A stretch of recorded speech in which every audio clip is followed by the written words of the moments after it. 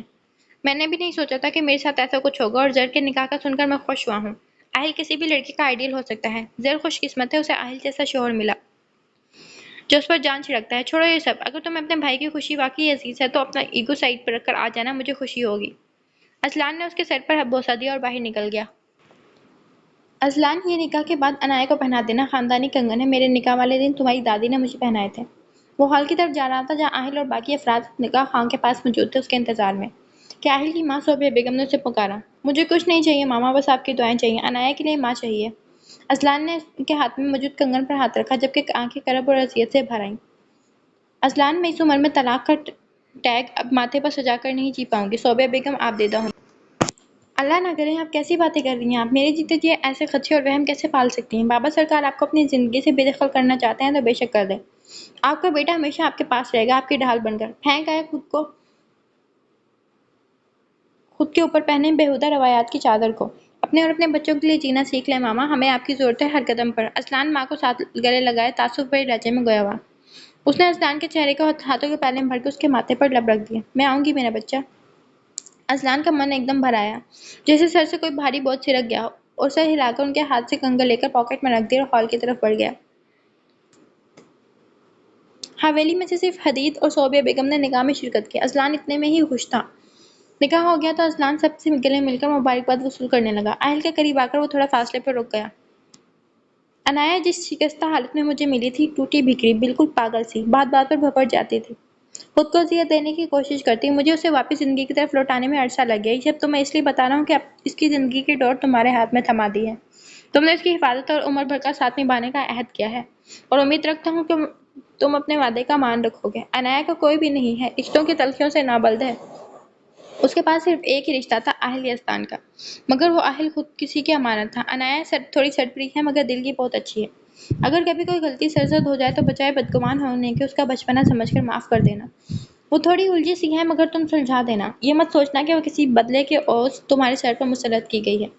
آہل خلاف معمول زیادہ بول گیا اور ازلان کو گلے لگا گیا۔ مجھے خود سے جڑے لوگوں کے حوالے بھی بہت عزیز ہیں۔ اس کے کان میں گمبھیر سرگوشی کر کے وہ دور ہٹا۔ تھینکس آہل بھائی، اور مجھے اپنی بہن سے بہت پیار ہے۔ مجھے اس سے کوئی سروکار نہیں کہ عنایا کون ہے، مگر میں اس سے پیار کرنے لگا تھا، اور پیار میں باقی ساری باتیں بے معنی ہو جاتی ہیں۔ ازلان اس کے وجیہہ سپاٹ چہرے پر نظر جمائے قدرے تحمل سے گیا ہوا۔ جاؤ اپنی بیوی سے مل لو۔ آہل اس کے کندھے پر ہاتھ رکھ کر گیا ہوا۔ جی؟ ازلان بے یقینی سے اس کی طرف دیکھنے لگا۔ ہاں جاؤ، حویلی میں رواج ہے نا نکاح کے بعد بیوی سے ملنے کا، منہ دکھائی دینے کا، مل لو۔ آہل سنجیدگی سے گیا ہوا۔ عنایا کو زر کے روم میں شفٹ کر دیا گیا تھا۔ ازلان ناک کر کے روم میں داخل ہوا تو عنایا کو اپنی ماں کے سینے سے لگے دیکھ اس کے رگوں میں سکون کی سرایت کرنے لگا۔ مبارک ہو بیٹا، سب سے پہلے آتکا اس کی گلی لگی۔ تھینکس پپا، اور ساتھ میں کھڑی زر کو بھی اس نے خود سے لگایا۔ پھر وہ ماں کے قریب آیا تو بے ساختہ ماں نے اسے سینے سے لگایا اور کئی آنسو ازلان کے کندھے میں جذب ہوئے۔ ماما رونا نہیں، آپ کا بیٹا آج بہت خوش ہے، پلیز۔ ازلان نے ان کے آنسو صاف کیے۔ بھائی عنایا سے نہیں ملنا؟ زر اس کی بے چینی نوٹ کر کے شرارتاً گویا ہوئی۔ ہاں وہ مل لوں گا۔ طویل سانس کھینچ کر بدوقت لہجے کو نارمل کر کے اس نے عنایا پر ایک سرسری نظر ڈالی تو حواس سلب ہو گئے۔ سرخ ٹمٹماتا چہرہ، ساتھ میں سرخ رنگ دوپٹے کے حالے میں اس کا من موہنی چہرہ دہک رہا تھا، جو انگلیوں کو آپس میں الجھائے ہاتھوں کی لرزش کو قابو کرنے کی تگ و دو میں بری طرح ناکام تھی۔ زر اپنی ماں اور آتکا بیگم کو ساتھ لے کر روم سے نکل گئی۔ مبارک ہو۔ عنایا کو کندھوں سے پکڑ کر نرمی سے اپنے مقابل کھڑا کر کے وہ اپنا عیت بھرے لہجے میں بولا۔ عنایا کی ریڑھ کی ہڈی میں سرد لہر دوڑ گئی۔ اس نے سختی سے آنکھیں میچ لی۔ اس کے گلاب چہرے کو اوپر اٹھا کر اس نے عنایا کے ماتھے پر محبت کی مہر جذب کی۔ عنایا اس کے گرم لبوں کی نرماہٹ محسوس کر کے کرنٹ کھا کر پیچھے ہٹی تھی۔ دور رہو تم۔ اپنے دل کی دھڑکنیں سست پڑتے دیکھ وہ حواس باختہ ہوئی۔ بولچی عنایا کے اوسان خطا ہو گئے تھے۔ ازلان کے ہونٹوں پر ایک خوبصورت مسکراہٹ بکھرنے لگی اور عنایا کو سینے سے لگایا۔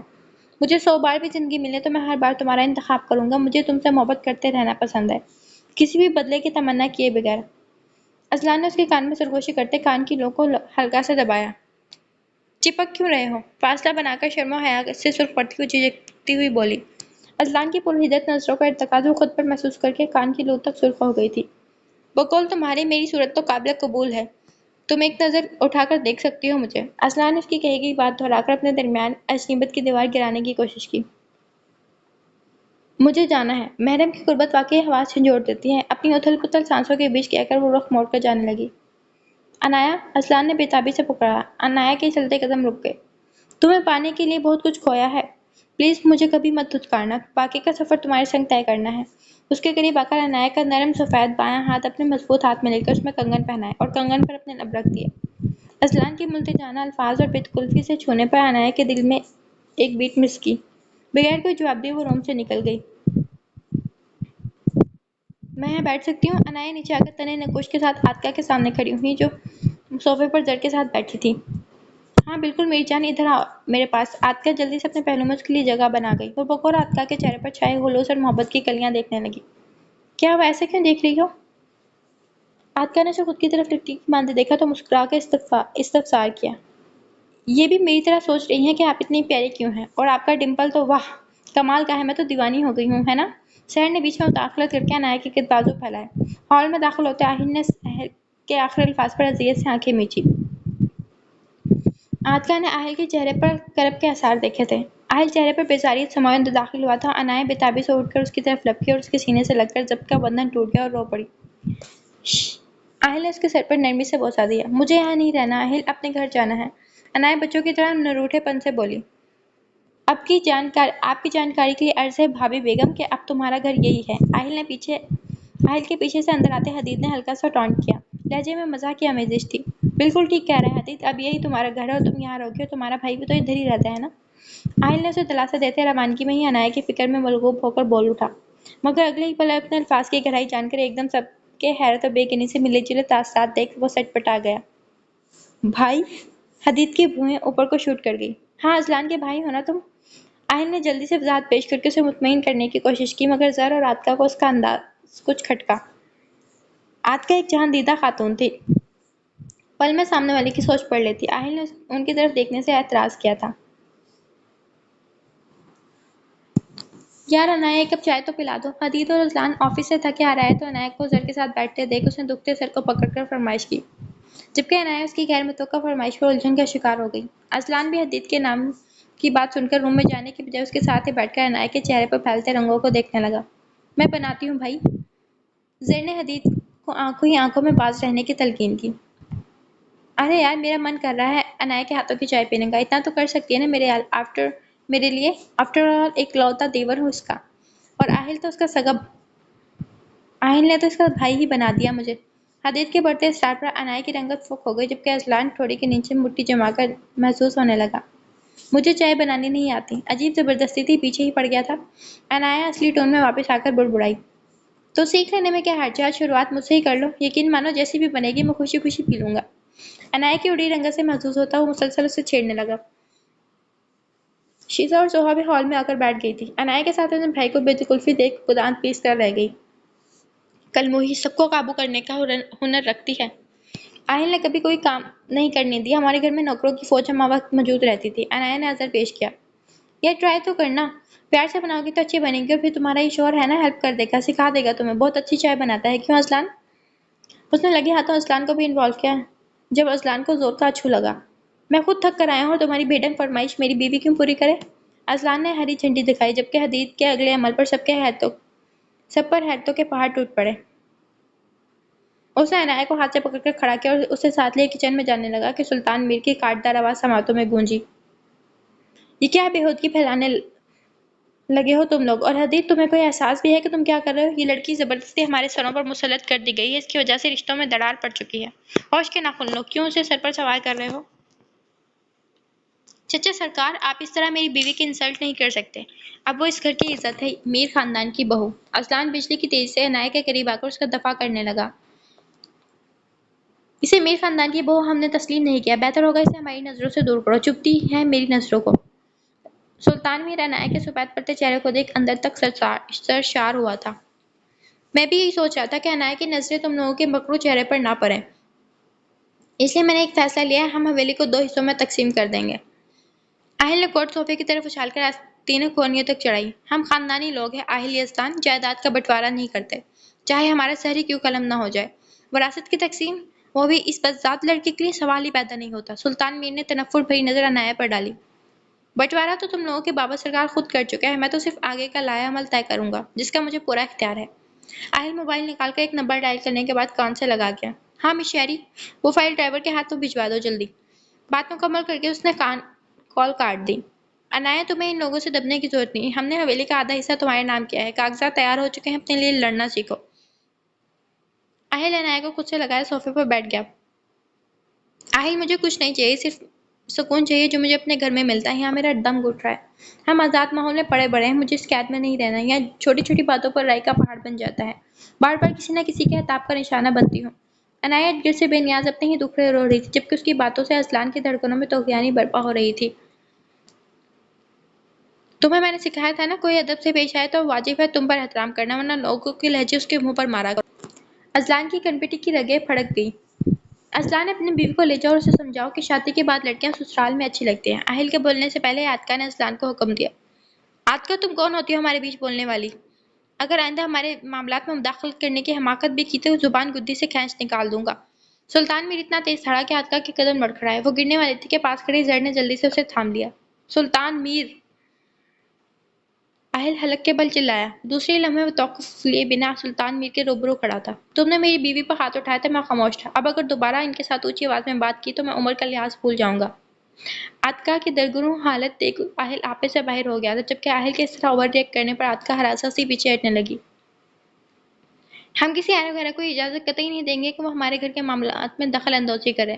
اپنی بیوی کو لے کر یہاں سے دفع ہو جاؤ۔ باقی ہمارے حویلی کے کسی فرد کے ساتھ رشتہ داریاں نبھانے کی ضرورت نہیں۔ ایاز میر نے دشتی سے کہہ کر اس کی اوقات دکھا دی۔ بھائی اور بیٹے کو ایک دوسرے کا مقابل دیکھ عاتکہ کی طبیعت بگڑنے لگی۔ خوف اور اندیشے کی گھنٹیاں کانوں میں بجنے لگی تھیں۔ تم لوگوں کو شے دینے پر یہ اجنبی لڑکا آج اتنا اترا رہا ہے۔ تم لوگوں نے ڈھیل دی ہوئی ہے۔ ایاز میر کا خون ابل رہا تھا، حویلی والوں کو اس کی طرفداری کرتے دیکھ اہل کو اپنی شریانی ضبط سے پھٹتی ہوئی محسوس ہوئی۔ دل بغاوت پر اتر آیا۔ دل کے کسی کونے میں دبکے ہوئے بیٹا ہونے کے احساس نے سر اٹھایا۔ زر کے ہاتھوں سے عاتکہ کا بازو چھڑا کر اس نے عاتکہ کو اپنے پیچھے کر دیا اور اس کے آگے آہنی دیوار بن کر کھڑا ہوا۔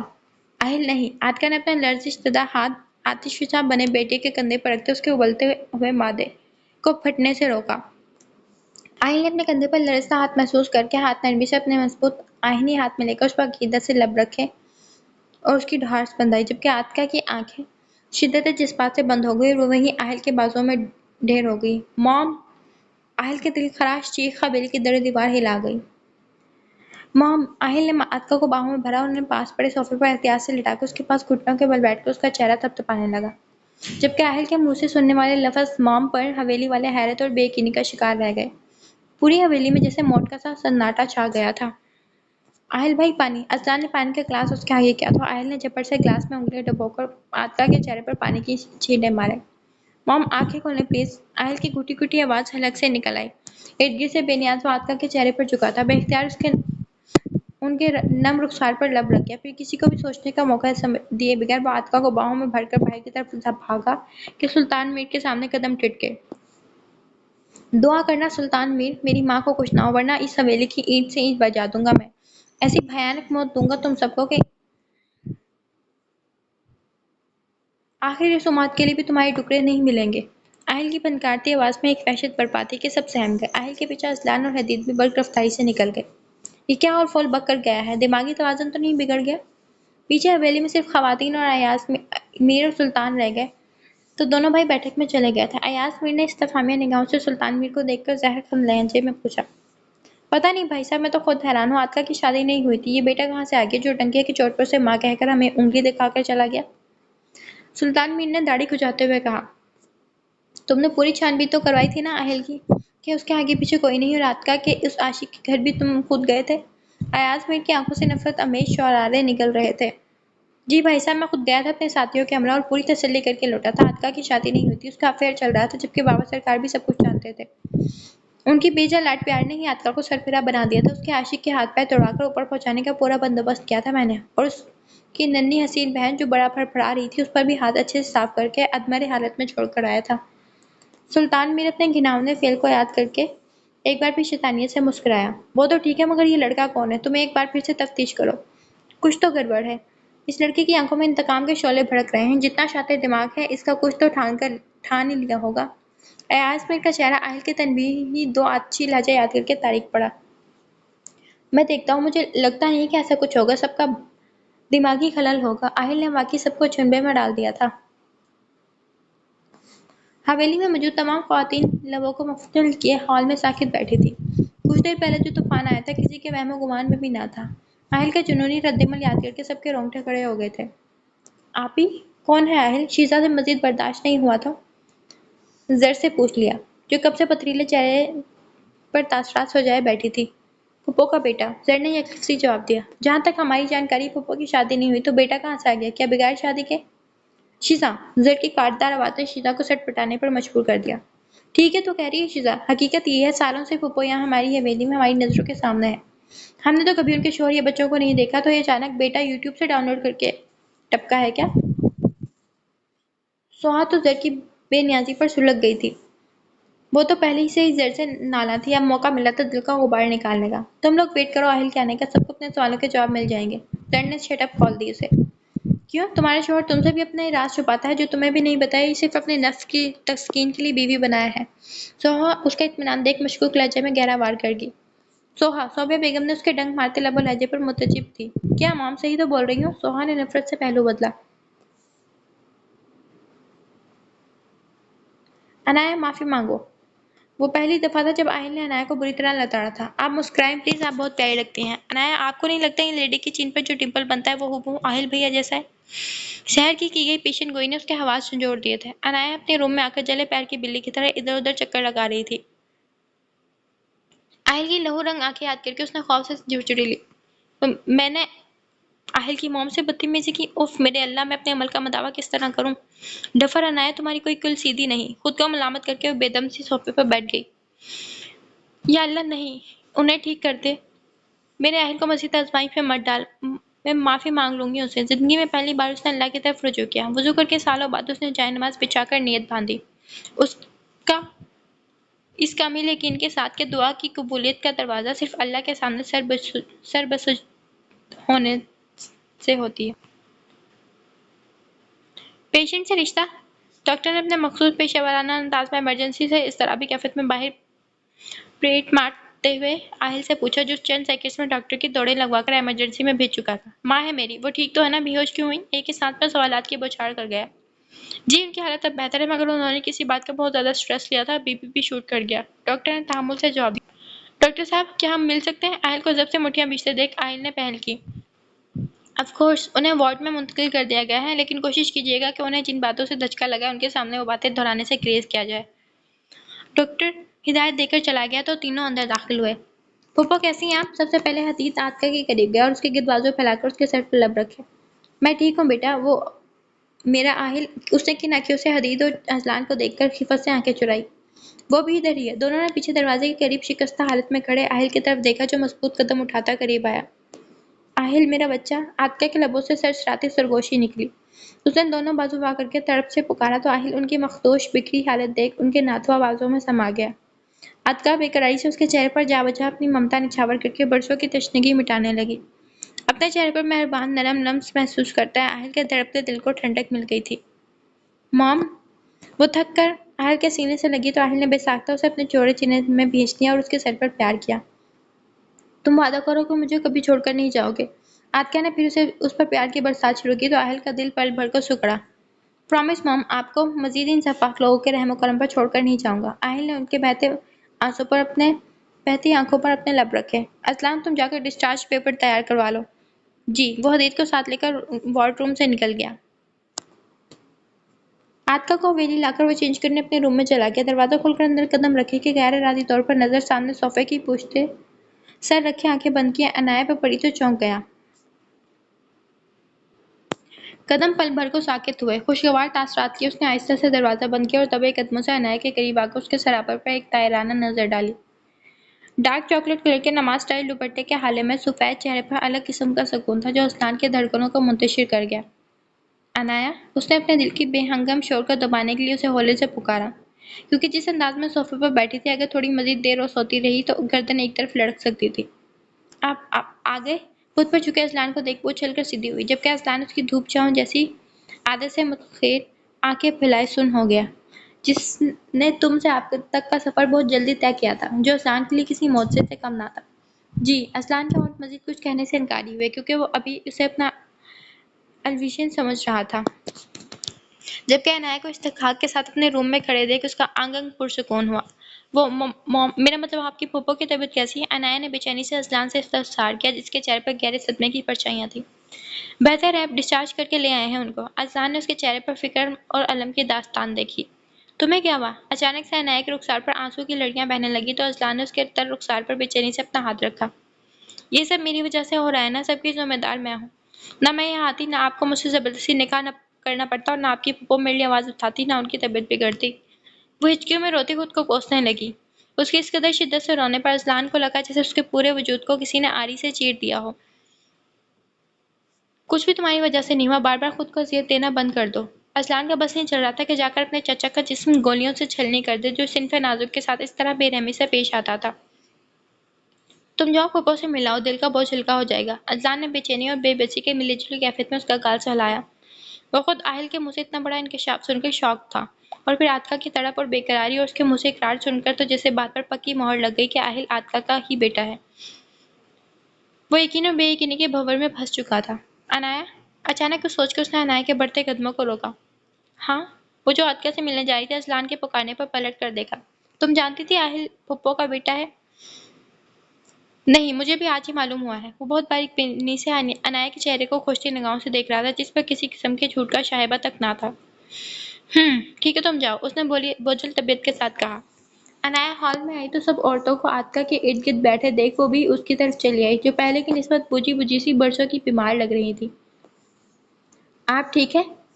آہل جو عاطفہ کی دوائیاں زہر کو سمجھا رہا تھا اس نے ٹھٹک کر عنایہ کے چہرے پر چھائی فکر مندی اور تشویش کو دیکھا۔ ہاں میری جان، میں ٹھیک ہوں، تم ادھر آؤ میرے پاس۔ عاطفہ نے اس کو اپنے پاس بلایا تو غائب دماغی سے اٹھ کے پاس آ بیٹھی۔ تمہاری بے غیرتی کی داد دینی پڑے گی۔ میری پھپھو کی اس حالت کی ذمہ دار تم ہو۔ انفیکٹ جب سے تمہارا منحوس سایہ حویلی پر پڑا ہے کچھ بھی صحیح نہیں ہو رہا، ہماری ہستی بستی زندگی کو ناسور بنا دیا ہے۔ چلی کیوں نہیں جاتی یہاں سے؟ ہم سب کی خوشیاں کھا گئی تم۔ ابھی وہ عاطفہ سے معذرت کرنے کے لیے الفاظ کا چناؤ کر رہی تھی جو اس کے لیے کسی پہاڑ کی چوٹی کو سر کرنے کے مترادف تھا کہ شیزا نے آ کر زور سے اس کا بازو دبوچا اور جھٹکے سے اس عاطفہ کے پہلو سے اٹھا کر پیچھے کی طرف دھکیلا کہ زمین بوس ہونے سے پہلے دو مضبوط ہاتھوں نے اسے تھام لیا۔ شیزا!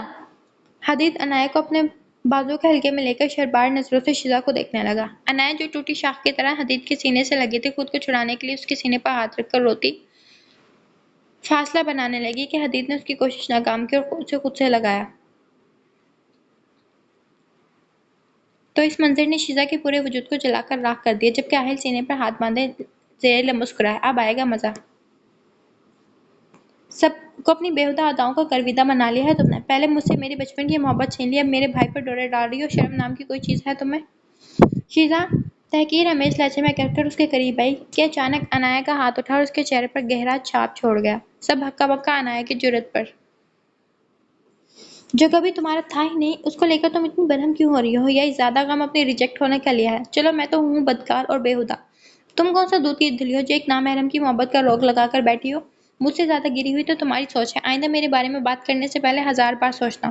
آج تو صرف تھپڑ مار کر منہ بند کیا، اگلی بار منہ توڑتے ہوئے تھوڑی بھی نہیں ہچکچاؤں گی۔ چہرے پر غضبناک تاثر لیے اس نے مضبوط لب و لہجے میں کہا کر خود کو حدید کی گرفت سے چھڑایا اور جا کر پورے حق سے عاطفہ کے سینے سے لگی اپنے اندر کے اشتعال کو دبانے لگی۔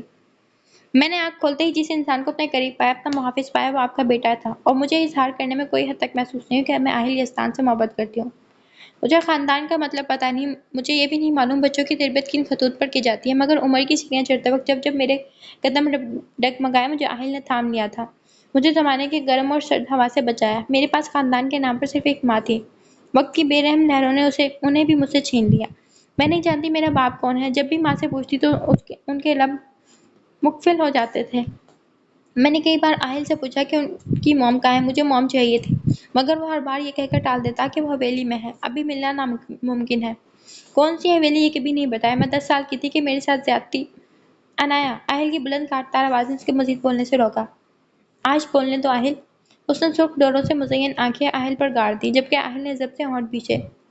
میری ماں کی ڈیتھ ہو گئی تو دور کی خالہ اپنے ساتھ لے گئی، مگر اس کے گھر مجھے عجیب طرح کی بے سکونی تھی۔ خالہ کی غیر موجودگی میں اس کا شوہر مجھے عجیب طریقے سے چھوتا تھا۔ میں اتنی چھوٹی بھی نہیں تھی کہ اچھے اور خلیص ارادوں میں فرق نہ کر پاتی، مگر میں اپنی رسوائی کے خوف سے چپ تھی۔ ایک دن تو حد ہو گئی، خالہ کی غیر موجودگی میں خالو نے مجھے روم میں بند کر کے میرے ساتھ زبردستی کرنے کی کوشش کی۔ میں چیختی چلاتی رہی، شاید اللہ کو مجھ پر رحم آ گیا اور پڑوسیوں نے میری آوازیں سن لی اور دیوار پھلانگ کر خالہ کے گھر گھس آئے اور مجھے اس حیوان کی حیوانیت سے بچایا۔ تب میرا مرد اور عورت دونوں ذات سے اعتماد اٹھ گیا۔ مجھے آہل اپنے گھر لے کر آیا جو میرے لیے کسی فرشتے سے کم نہ تھا۔ یہاں بھی میں نے خود کو مارنے کی کئی بار کوشش کی مگر مجھے بچا لیا جاتا۔ میں خود اپنے وجود سے گھن کھانے لگی تھی مگر راہیل نے مجھے سمیٹ لیا۔ میرا ان سے اتنا پیار اور دل لگی بجا ہے، وہ ہے ہی اس قابل کہ اسے عشق کیا جائے، اور اب تک میری ہر بدتمیزی کو برداشت کرتا آیا ہے وہ، اور میں نے کیا کیا ان کی ماں کی بے عزتی نہیں کی؟ جس ماں سے ملنے کے لیے میں ترستی رہی ان کو برا بھلا کہا۔ آپ چاہے تو مجھے سزا دے سکتے ہیں مگر میں نے ساری عمر کی قیمتی شب و روز ماں کے بغیر گزاری ہے۔ مجھے آپ کی شفقت بھری سائے سے محروم نہیں ہونا، مجھے آپ کے پاس رہنا ہے۔ آخر میں نایا کی ہمت جواب دے گئی اور وہ پھوٹ پھوٹ کر رو دی۔ حال میں موجود سب کی آنکھیں نم تھی سوائے شیزا کے۔ حدید کو لگا کہ عنایہ کے اتنے بڑے نقصان پر اس کا کلیجہ باہر نکل گیا ہوگا جبکہ اذلان ضبط کی انتہا پر تھا۔ عنایہ کی خود ترسی اور خود اذیتی کے احساس سے اس کے اندر مسلسل توڑ پھوڑ جاری تھی۔ مجید کچھ سننے کی اس میں سکت نہ تھی تو اپنے روم میں چلا گیا۔ کس نے کہا میں اپنی بچی سے ناراض ہوں؟ وہ بھی اتنی پیاری بچی؟ نفسیات کی روح سے دیکھا جائے تو جن بچوں کا بچپن ماں باپ کے بغیر گزر جاتا ہے وہ تھوڑے سے سرفرے اور ادب سے محروم ہوتے ہیں اور زیادہ تر لوگوں سے بھی بیزار۔ تو ہمارا فرض بنتا ہے ہم ان کی اصلاح کریں، نہ کہ نکتہ چینی۔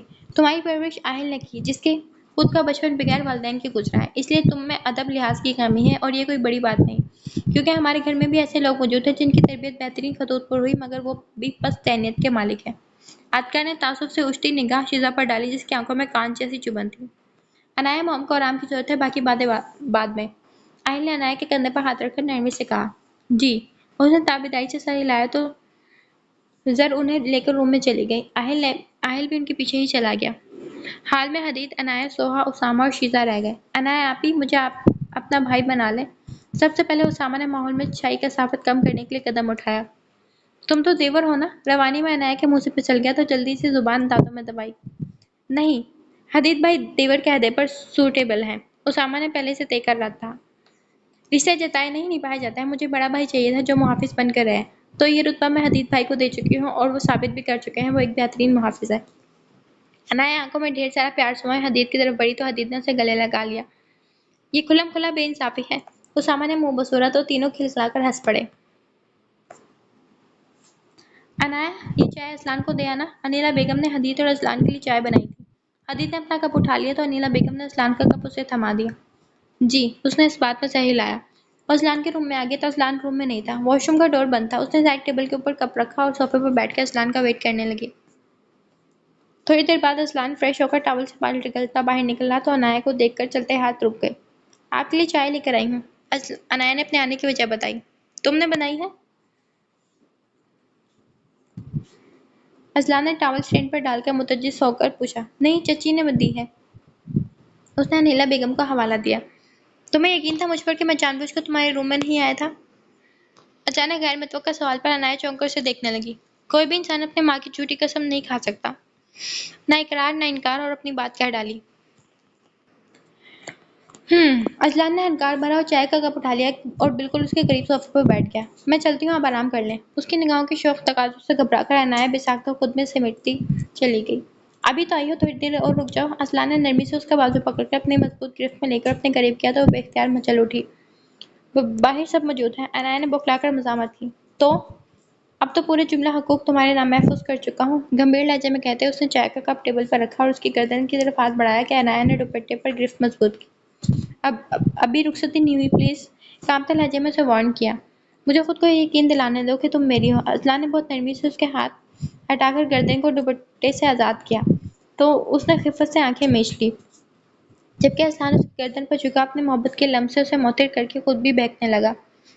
اذلان گردن پر مونچھوں کی چبھن سے عنایہ نے سسکاری لی۔ اذلان نے اسے صوفے پر لٹایا اور خود اس پر سایہ فگن ہو گیا اور جا بجا اس کے وجود پر اپنا مہکتا لمس چھوڑنے لگا۔ آج وہ شاید ساری حدیں بھی توڑ دیتا کہ دروازے پر ہونے والی دستک اسے ہوش میں لے آئی۔ تو وہ سیدھا ہو کر بیٹھا جبکہ خمار آلود نظریں عنایہ کے خون چھلکاتے چہرے پر ٹھہری تھی جو لمبی لمبی سانسیں لے کر خود کو کمپوز کرنے کی کوششوں میں تھی۔ تو وہ والہانہ انداز میں اسے اپنے سینے سے لگا گیا۔ دوبارہ ہونے والی دستک پر عنایہ اپنی جگہ سے اچھلی اور دوپٹہ کندھے پر ڈال کر عجلت میں دروازہ کھول کر باہر نکلی۔ دروازے میں کھڑا حدید اس کی پھرتی پر حیران سا اندر داخل ہوا۔ تم نے کچھ کہا ہے اس سے؟ حدید نے تیکھے چتونوں سے صوفے پر بیٹھے اذلان کو دیکھا جو دونوں ہاتھوں کی مدد سے ماتھے پر بکھرے بال سنبھال رہا تھا۔ شوہر ہونے کا ڈیمو دے رہا تھا جو تمہارے بے وقت مداخلت کی وجہ سے نہیں دے پایا۔ اذلان نے خشمے کی نظروں سے دیکھ کر نفی میں سر ہلایا تو حدید کا کہکہ بے ساختہ تھا۔ میں تو تمہیں بڑا شریف آدمی سمجھتا تھا۔ حدید نے اسے شرمندہ کرنا چاہا۔ لیکن بدقسمتی سے میں ہوں نہیں، اذلان نے کپ اٹھا کر ہونٹوں سے لگایا۔ اب تو یہ چائے کڑوی ہی لگے گی۔ حدیث نے محسوس لہجے میں کہا تو اسلان نے خونخوار نظروں سے اسے گورا۔ بتا بھی دو اب کیوں کباب میں ہڈی بن کر آ گئے ہو؟ اچھے بھلے موڈ کو سپوائل کر دیا۔ وہ پھپھو کے بارے میں بات کرنی ہے۔ حدید اس کے پاس ہی صوفے پر بیٹھ گیا۔ میں بھی اسی کشمکش میں مبتلا ہوں، مگر ابھی پھپھو کی طبیعت دیکھ کر پوچھنا ٹھیک نہیں، اس لیے کل استقامت سے پوچھ لیں گے۔ اذلان کپ ٹیبل پر رکھ کر سنجیدگی سے گویا ہوا، مگر گھر کے بڑے بزرگوں کا رد عمل کافی جھاڑ جھانا ہو سکتا ہے، ہمیں ہر طرح کی سچویشن کے لیے خود کو تیار رکھنا ہے۔ میں نہیں چاہتا کہ پھپھو یا انایا کو اس بار کسی کے عتاب کا نشانہ بنایا جائے۔ حدید کو اب دونوں کی فکر ستائی جا رہی تھی۔ ماضی کے بہت سارے باب ایسے ہیں جو ہم سے پوشیدہ رکھے گئے ہیں، اور آہل اسی ایک کہانی کا اہم کردار ہے۔ آہل کا یہاں آنا، دادا سرکار کا انایا اور آہل کا نکاح کروانا اسی کہانی کی ایک کڑی ہے۔ جب تک وہ سارے راز افشا نہیں ہو جاتے ہم نے حالات کو قابو میں رکھنا ہے۔ اذلان کے دماغ میں کچھ دیر پہلا والا منظر رقص کرنے لگا، جب انایا کی ذات پر بار بار کیچڑ اچھالا جا رہا تھا اور وہ چاہ کر بھی اس کی تکلیف کو کم نہیں کر سکتا تھا۔ اوکے میں چلتا ہوں، اگر تمہیں ڈیمو کمپلیٹ کرنا ہو تو انایا کو بھیج دوں۔ حدید آخر میں بھی شوق ہوا۔ نو تھینکس، اذلان نے سہولت سے منع کیا، کیونکہ وہ خود کسی کمزور لمحے کی نظر ہو کر انایا سے اس کی معصومیت نہیں چھیننا چاہتا تھا۔ زر بیٹے اب میں ٹھیک ہوں، تم جاؤ اپنے روم میں، اپنے شوہر کو دیکھو۔ کچھ کھایا بھی ہے کہ نہیں میرے بچے نے؟ عجیب ہٹ دھرمی ہے، بندہ ڈپریشن میں بھلا کھانے سے کیوں احتجاج کرتا ہے؟ اسے بتاؤ بھوکے پیٹ دماغ کی بتی نہیں جلتی، برسوں سے سینے میں جلتے انتقام کی آگ کو ہوا دی ہے تو اب اسے پایہ تکمیل تک پہنچانے کے لیے مناسب ڈائٹ لو۔ مجھے تو اس کی خاموشی کسی بڑے طوفان کا پیش خیمہ لگ رہی ہے۔ رات کے کھانے کے بعد زر نے عاطفہ کو میڈیسن دی اور اسے ساتھ لیٹنے لگی کہ عاطفہ نے منع کر دیا۔ پھوپھو میں خود عجیب توہمات کا شکار ہوں، انتقامی کارروائیوں کی وجہ سے ہم پھر سے اپنوں سے بچھڑ نہ جائیں۔ دوسرا اہل جنم نہیں لینا چاہیے۔ زر تو سوچ سوچ کے ہلکان ہو رہی تھی۔ عاطفہ کو میڈیسن دے کر وہ کچن میں آئی اور اہل کے لیے دودھ گرم کر کے لے گئی تو اسے صوفے کی پشت سے سر ٹکائے کال پر کسی کے ساتھ محو گفتگو پایا۔ صوفے کی بیک سائڈ پر آ کر اس نے اہل کے کندھوں پر بازو ٹکا کر سامنے کیمرے پر نظر دوڑائی تو مہد کو دیکھ کر سلام کیا۔ السلام علیکم مہد بھائی، کیسے ہیں آپ؟ وعلیکم السلام، I'm good، تم کیسی ہو؟ مہد نے خوشی کلاکی سے جواب دیا، میں بھی اچھی ہوں۔ جلدی فنش کریں۔ انایا نے ہاتھ میں پکڑا گلاس اہل کے منہ سے لگایا تو اس کے چہرے کے زاویے بگڑے، جبکہ زر اسے آنکھوں سے تنبیہ کرنے لگی۔ زر یہ کیا کر رہی ہو؟ اس کو کھانا کھلا دو یار، جتنی ہیلدی اس کی جسامت ہے تو دودھ سے اسے تھوڑا بھی فرق نہیں پڑنے والا۔ مہد نے امڑنے والا قہقہ دبایا۔ بھائی آپ کے دوست اب خود باپ بننے جا رہے ہیں، مگر ان کی عادتیں دیکھ مجھے لگتا ہے کہ ان کی شادی کی عمر نہیں تھی، کھیلنے کودنے کی تھی۔ زر نے پھر سے گلاس اس کے لبوں سے لگایا تو ایک ہی سانس میں پی گیا۔ ڈفر تو باپ بننے جا رہا ہوں، مجھے بتانے کی زحمت نہیں کی؟ مہد پھر بھپر گیا۔ کیا یار اتنا الجھا ہوا ہوں، یاد ہی نہیں رہا۔ اہل نے ٹشو کے لیے ہاتھ بڑھایا کہ زر نے جلدی سے ہاتھ میں پکڑی ٹشو سے اس کے لبوں کے کنارے صاف کیے۔ جانتی ہو نا تم مجھے دودھ نہیں پسند، مگر تم پھر بھی اپنی ضد منوا لیتی ہو، اور یہ کون سا وقت ہے روم میں آنے کا؟ میرے صبر کا پیمانہ لبریز ہو گیا تھا مسز، ابھی میں خود آنے والا تھا تمہاری کلاس لینے۔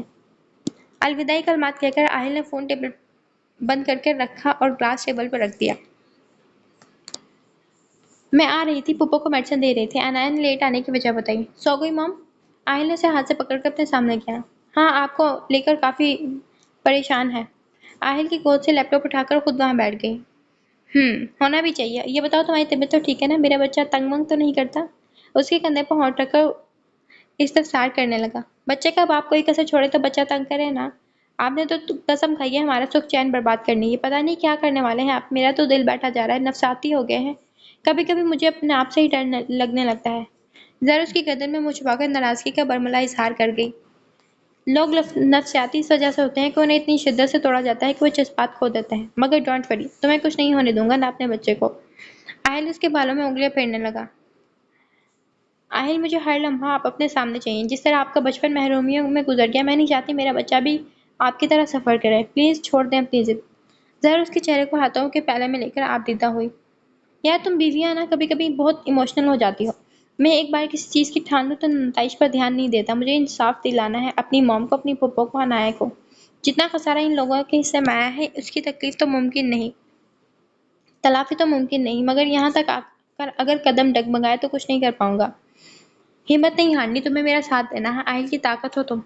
اہل نے اس کے ماتھے پر لب رکھ کر خود سے لگایا۔ مگر میرا بچہ، زر نے مکان کے انداز میں پیٹ پر ہاتھ رکھا۔ بچے کو کچھ نہیں ہوگا، میں ہونے ہی نہیں دوں گا، بھروسہ ہے نا تمہیں اپنے بچے کے باپ پر؟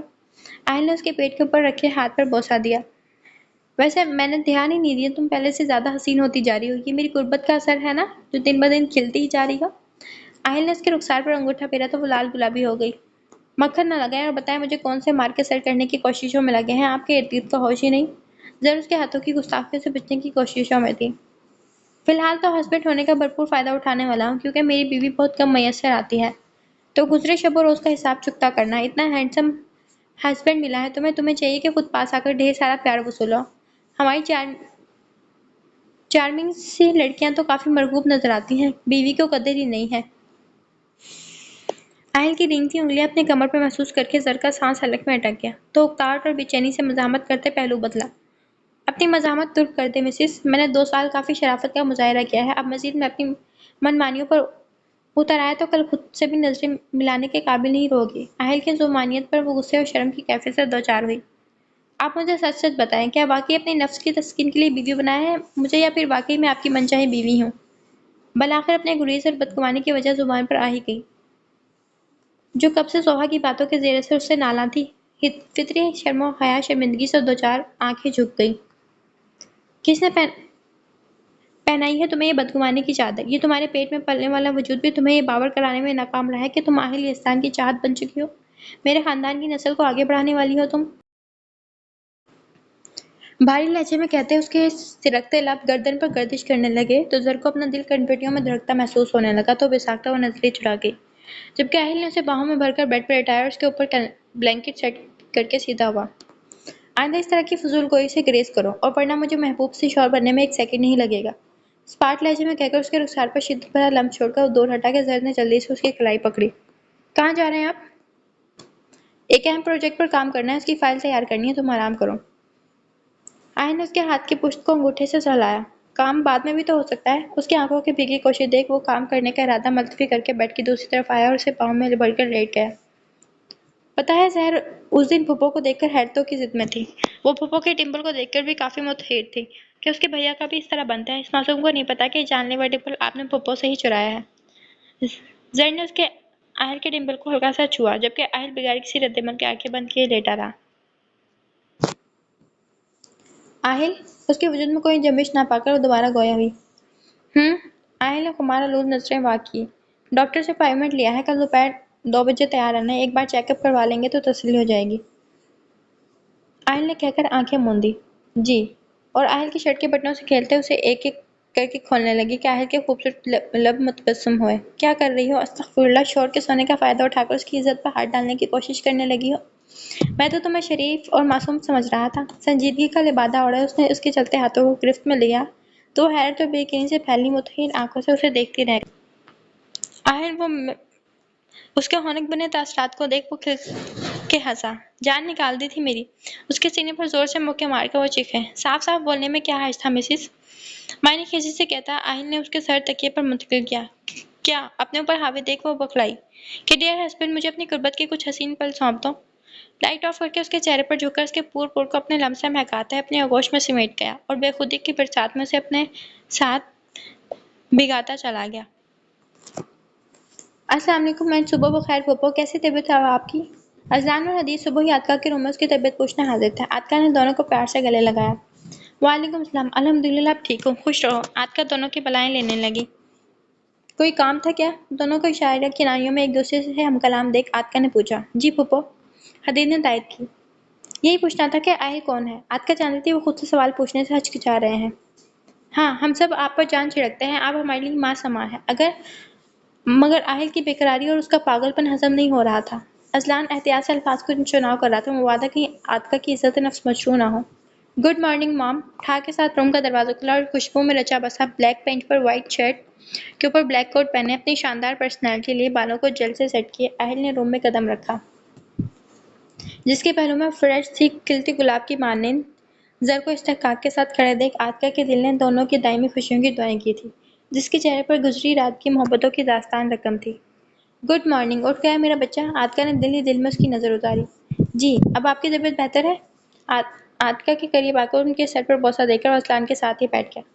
آپ کو دیکھ لیا تو اب بھلی چنگی ہو گئی ہوں۔ آتکا نثار ہوتی نظروں سے اسے دیکھنے لگی۔ تم دونوں کی صبح صبح یہاں نازل ہونے کی وجہ جان سکتا ہوں؟ مخصوص اکھڑ انداز میں کہہ کر آہل کی بھوہیں اوپر کو چھوٹ گئیں۔ وہ حدیث اور اسلان کی ان کی اچانک آمد سے بکھلا گئے۔ میری خبر گیری کرنے آئے تھے۔ عاطفہ نے پیار سے حدیث کے کندھے پر ہاتھ پھیرا۔ طاہر نے کندھے اچکائے۔ معافی چاہ رہا ہوں، ایک کلائنٹ کے ساتھ میٹنگ ہے، زر یہیں ہوگی آپ کے پاس۔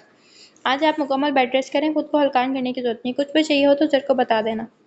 آہل نے گھڑی پر ایک سچری نظر ڈال کر انہیں ہدایت دی اور پھر سے عاطفہ کے ماتھے پر لب رکھ کر زر کے قریب آیا۔ موم کا خیال رکھنا اور اپنا بھی، کوئی کوتاہی برداشت نہیں کروں گا۔ اسے خود سے لگا کر کھٹپٹی پر لب رکھ کر نکلنے لگا کہ اندر داخل ہوتی عنایہ کو دیکھ کر قدم رک گئے۔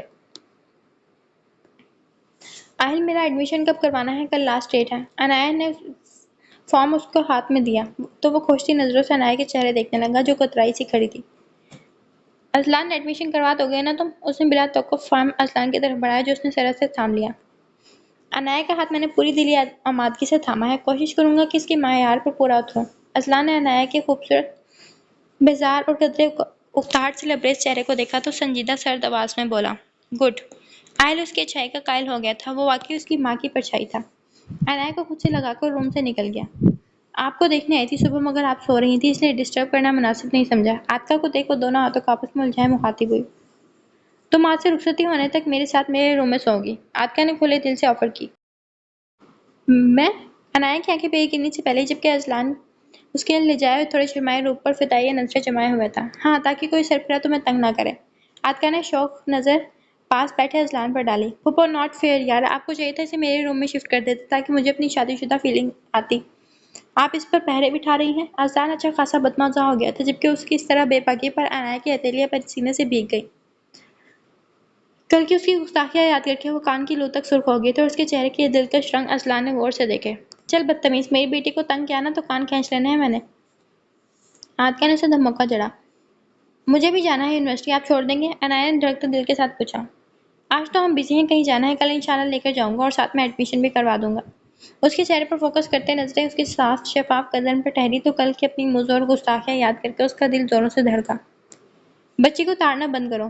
اس کی بے خود نگاہیں زر پر عنایہ پر مرکوز دیکھ حدیث نے ٹوکا جبکہ خود پر اذلان کی بے باک نظریں دیکھ عنایہ نے رخ موڑا اور بھاگ گئی۔ پھوپھو، ہمیں دیر ہو رہی ہے، آپ کے ساتھ کافی کچھ ڈسکس کرنا ہے۔ حدیث اور اذلان بھی ساتھ آ کھڑے ہوئے۔ ہاں، مجھے بھی تم لوگوں کو کچھ بتانا ہے بیٹا، اپنے بیتے کل کے بارے میں جنہیں لے کر تم لوگ کافی متجسس ہو۔ عاطفہ کو دونوں پر یقین تھا کہ اس کا ساتھ دیں گے۔ حدیث، میں 1 منٹ میں عنایہ سے مل کر آتا ہوں، تم گاڑی نکالو۔ اذلان نے کان کھنچاتے ہوئے نظریں چڑھائیں۔ صرف 5 منٹ، ہم آلریڈی لیٹ ہیں۔ حدیث کی بات ختم بھی نہیں ہوئی تھی کہ وہ لمبے لمبے ڈگ بھرتا عنایہ کے روم میں داخل ہوا۔ اچانک روم کا دروازہ کھلنے پر عنایہ جو بالوں میں برش کر رہی تھی اس کے ہاتھ سے برش چھوٹ گیا۔ یہ کیا، آپ ہر وقت ہوا کے گھوڑے پر سوار رہتے ہیں، جان نکال دی؟ اچانک افتاد پر عنایہ بوکھلائی۔ جھک کر برش اٹھانا چاہ کے اذلان نے اس کی کلائی پکڑ کر ایک جھٹکے سے اپنی سمت کھینچا جو کٹی پتنگ کی طرح اس کے سینے سے لگی۔ تم سے ملنے کے لیے اتاولا ہو رہا تھا یہ بندہ ناچیز۔ عنایہ کے کھلے بالوں میں انگلیاں پھنسا کر اس نے گمبھیر سرگوشی کی تو عنایہ کا وجود سنسنایا جبکہ اذلان اس کے چہرے پر جھک کر اپنی منمانیوں پر اتر آیا۔ اس کی شدت آمیز لمس سے عنایہ کے قدم لڑکھڑائے جبکہ اذلان کی طلب بڑھنے لگی تھی۔ اگر مجھے امپورٹنٹ کام کے لیے نہیں جانا ہوتا تو آج میں تمہیں بتا دیتا کہ جب تم پاس ہوتی ہو تو میں بے خودی کے سمندر میں غوطہ زن ہونے لگتا ہوں۔ عنایہ کی گھنیر پلکوں پر اپنے لب رکھ کر وہ دور ہوا۔ بدتمیز، عنایہ دھک دھک کرتے دل پر ہاتھ رکھ کر جھینپ کر چہرہ جھکا گئی۔ بدتمیزی کیا ہوتی ہے وہ بعد میں بتا دوں گا، ابھی چلتا ہوں۔ عنایہ کو سینے سے لگائے وہ دور ہوا۔ اگر تھوڑی دیر اور رک جاتا تو قدم زنجیر ہو جاتے۔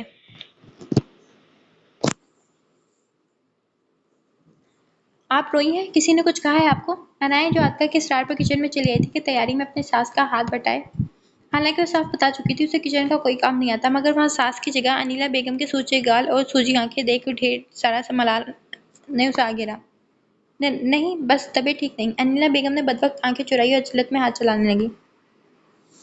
آپ مجھ سے کچھ چھپا رہی ہیں نا؟ اور یہ آپ کی گردن پر زخم کا نشان کیسا؟ عنایہ کو اس کا انداز کھٹکا جبکہ اس کی گردن پر بنے نشان دیکھ اس کے چہرے پر تفکر کے سائے لڑائے۔ کچھ نہیں، تمہیں کچھ چاہیے؟ انیلا کے سر میں درد کی ٹھیسیں اٹھی۔ آپ نے بھی ابھی تک مجھے اپنی بہو تسلیم نہیں کیا نا، اس لیے مجھے دھتکار رہی ہیں؟ عنایہ ان کے رد عمل پر کافی حیران تھی۔ تم میرے اذلان کی بیوی ہو، مجھے اپنے بچوں سے بہت پیار ہے اور اس حوالے سے تم میرے لیے بہت خاص ہو۔ انیلا بیگم کو عنایہ سے ایسے الفاظ کی توقع نہ تھی۔ تو پھر آپ مجھے بتائیں آپ کو کیا ہوا ہے اور یہ آپ کی گردن پر نشان کیسا؟ ایسے کتنے ہی زخم ہیں جو میری روح تک کو چھلنی کر چکے ہیں، یہی میری زندگی کا کڑوا سچ ہے جس کے ساتھ میں خاموشی سے زندگی گزار رہی ہوں۔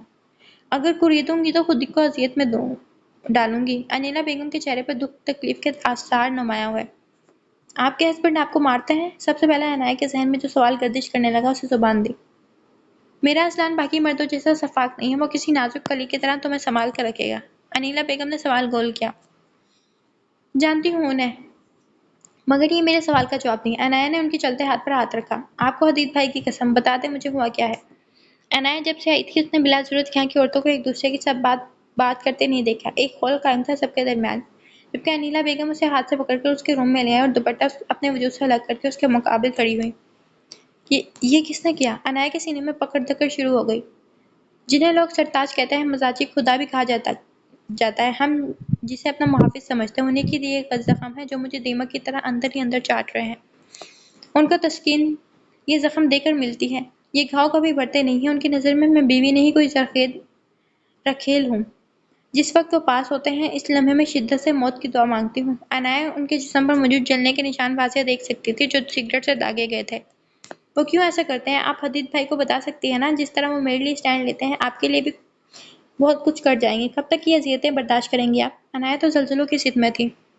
کبھی نہیں، میں اپنے بچوں پر ان کے باپ کا بھیانک روپ آشکار نہیں کروں گی۔ وہ ایک سائیکو انسان ہے، دوسری عورتوں کے پاس بھی جاتے ہیں، ان سے اپنی طلب تو پوری کر لیتے ہیں، مگر نفس کی تسکین اسے یہ زخم دے کر ملتی ہے۔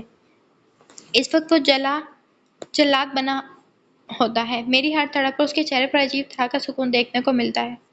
انیلا بیگم کی باتیں اس کے حواس سلب کرنے کے لیے کافی تھی۔ مجھے یقین ہے میرے برے دن ختم ہونے والے ہیں۔ میں نے اہل کی آنکھوں میں چھپے کرب کو دیکھا ہے۔ اسے سلطان میر کے کالے کرتوتوں کا علم ہے اور یہ پردہ بہت جلد فاش ہو جائے گا۔ مجھے اس کے لیے دکھ ہوتا ہے، اگر صرف میں اس کی ظلم، بربریت اور ہوس کا شکار ہوتی، مگر ہر دوسری مجبور عورت کی مجبوریوں کو خریدنا سلطان میر کا جرم بن چکا ہے جس کی اسے بھیانک سزا ملے گی، اور اللہ کی پکڑ بہت سخت ہوتی ہے۔ انیلا بیگم نے دوپٹہ سر پر اوڑھ کر عنایہ کو گلے لگایا جس کا چہرہ لٹے کی مانند سفید تھا۔ تم اہل یا اسلان یا حدید کو کچھ بھی نہیں بتاؤ گے؟ عنایہ کے ماتھے پر بوسہ دے کر وہ سکتے میں چھوڑ کر نکل گئیں۔ آپ کہیں جا رہی ہیں؟ زر کو بڑا سا چادر پہنے روم سے باہر نکلتے دیکھ عنایہ نے لہجے کے تاثرات ہموار رکھتے سوال داغا۔ ہاں، وہ اہل ڈاکٹر کے پاس لے کر جا رہے ہیں، چیک اپ کروانے۔ زر نے چادر سے پورا جسم اچھی طرح چھپا لیا۔ آپ کو بیٹا ہوگا یا بیٹی؟ اچانک غیر متوقع سوال پر زر نے ششدر نگاہوں سے اسے دیکھا۔ ہم نے بھی چیک اپ نہیں کروایا تو نہیں معلوم، ہم ڈاکٹر سے نہیں پوچھیں گے کہ بیٹا ہے یا بیٹی، جو اللہ عطا کرے گا ہم بخوشی قبول کریں گے۔ ڈھیروں تاثرات چہرے پر سجائے زر نے سنجیدگی سے جواب دیا۔ میں چاہتی ہوں آپ لوگوں کا بیٹا ہو۔ عنایہ کے نئے شگوفے پر وہ بت بن کر رہ گئی۔ کئی ساتھ تو لب بولنے سے انکاری ہوئے۔ کیوں؟ زر نے اس کے قدرے مرجھائے چہرے کو دیکھا جس کے چہرے پر خالی پن نے ماحول کو بوجھل کر دیا تھا۔ کیونکہ بیٹیوں کے باپ کو پل پل تڑپنا پڑتا ہے اپنی بیٹی کو زندہ رکھنے کے لیے۔ جب مجھے ڈپریشن کے دورے پڑتے تھے تب اہل پوری رات جاگ کر گزارتے ہیں۔ ہماری حفاظت پر مامور گارڈز کی موجودگی بھی ان کا ڈر خوف کم نہیں کر سکتی۔ مگر اب سوچتی ہوں جب اپنی بیٹی ہوگی تب تو اہل کی روح تک بے سکون ہوگی، اپنی بیٹی کو زمانے کی ہوس زدہ نظروں سے چھپانے میں۔ میں نہیں چاہتی کوئی اور عنایہ پیدا ہو جو سیاہ بخت ہو۔ اذیت اور ملال سے عنایہ کی آنکھیں بھر آئیں۔ عنایہ کی سوچوں کا محور جان کر زر کا دل حقیقی معنوں میں کر لایا۔ یہ سچ تھا، آنکھ کھلتے ہی اس نے کبھی اپنے گھر میں عورت ذات کی کوئی قدر، کوئی ویلیو نہیں دیکھی تھی۔ بات بات پر باز پرس کی جاتی، عورتوں کو ہمیشہ حقیر سمجھا جاتا، مگر اپنی بیٹی کے بارے میں سوچ کر اس کا دماغ معاف ہونے لگا اور اس نے عنایہ کے رخسار پر لڑیوں کی شکل میں بہتے آنسو صاف کر کے اسے گلے لگایا۔ اگر اہل پرائی بیٹی کے لیے اپنی نیند قربان کر سکتا ہے، ان کے لیے دنیا سے لڑ سکتا ہے، پوری دنیا کی خوشیاں ان کے قدموں میں لا کر ڈھیر کر سکتا ہے، تو سوچو اپنی بیٹی اپنے خون کے لیے کس حد تک جا سکتا ہے۔ میں چاہتی ہوں مجھے بیٹی ہو تاکہ اہل دنیا کو دکھا سکے کہ بیٹیاں بوجھ نہیں ہوتی اور صرف نصیب والوں کو ملتی ہیں، دوسری عنایہ جنم نہیں لے گی۔ زر نے اس کے رخسار پر نرمی سے بوسہ دیا۔ میں اہل سے پیار کرتی ہوں بے انتہا، مگر نادان اتنی تھی کہ ان کے حد درجہ توجہ اور کیئر کو پیار سمجھنے لگی۔ ان کے دور جانے کا احساس ہی اتنا جان لیوا ہے کہ میں خود کو اس کے وجود سے جوڑنے کی صحیح کرنے لگی، مگر اہل نے کبھی میرے جذبات کی حوصلہ افزائی نہیں کی۔ اس کا دھتکارنا مجھے گہری اذیت سے دوچار کرتا تھا۔ آپ کے ساتھ شادی کا سن کر میں ٹوٹ کر بکھر گئی تھی، مگر ہر بار ٹوٹنے کا مطلب ہمیشہ ختم ہونا نہیں ہوتا، کبھی کبھار ٹوٹنا زندگی کا اثر نو آغاز ہوتا ہے۔ اب مجھے پتہ چلا کہ اہل کے ساتھ رہتے ہوئے مجھے صرف اس کی عادت ہو گئی تھی، اور بات صرف محبت کی نہیں ہوتی۔ بعض اوقات بنا محبت کے ہم کسی کے اس قدر عادی ہو جاتے ہیں کہ وہ عادت محبت سے زیادہ جان لیوا ثابت ہوتی ہے۔ اس کے دور جانے کا خیال ہی سوہانے روح بنا ہوتا ہے۔ مگر اسلان کے ساتھ ایک جائز رشتہ میں بننے کے بعد مجھے ریئلائز ہوا کہ پیار کا احساس ہی الگ اور انوکھا ہوتا ہے۔ جو فیلنگز میں اسلان کے لیے رکھنے لگی ہوں مجھے کبھی اہل کے لیے آئی ہی نہیں۔ میں اسلان کی اچھائیوں سے عشق کرنے لگی ہوں۔ کیا آپ میری کوتاہیوں کو پس پش ڈال کر مجھے نند اور بھابھی کے روپ میں ایکسپٹ کر لیں گی؟ عنایا لٹکراتے انداز میں اس پر اپنے رشتے کی حقیقت واضح کرنے لگی۔ مجھے اس پل تم پر اتنا ڈھیر سارا پیار آ رہا ہے کہ میں چاہتی ہوں کہ اس کا عملاً اظہار کر ڈالوں، مگر یہ کام میں اپنے بھائی پر چھوڑ دیتی ہوں اور میں ایک جھپی پر گزارا کر لوں گی۔ اس نے اسے زور سے خود میں کھینچا۔ میں نے تمہیں پہلے دن سے ہی بھابھی کے روپ میں قبول کیا تھا۔ میرا بھائی میری جان ہے، میرا مان، تو تم بھی مجھے اتنی ہی عزیز ہو۔ تھینکس۔ عنایا کے دل سے رفتہ رفتہ کثافت چھوٹنے لگی۔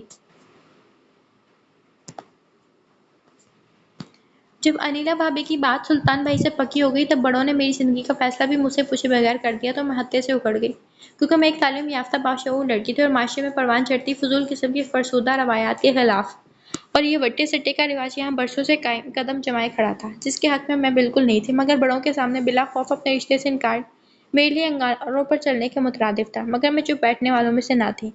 میں اپنے خاندان کی واحد لڑکی تھی جو پہلے کالج اور پھر کالج سے یونیورسٹی تک کا سفر طے کر پائی، اور وجہ بابا سرکار کی میرے ساتھ بے پناہ الفت اور چاہت تھی۔ میں گھر کی اکلوتی بیٹی تھی، کسی کا تو نہیں لیکن بابا سرکار کی لاڈلی تھی۔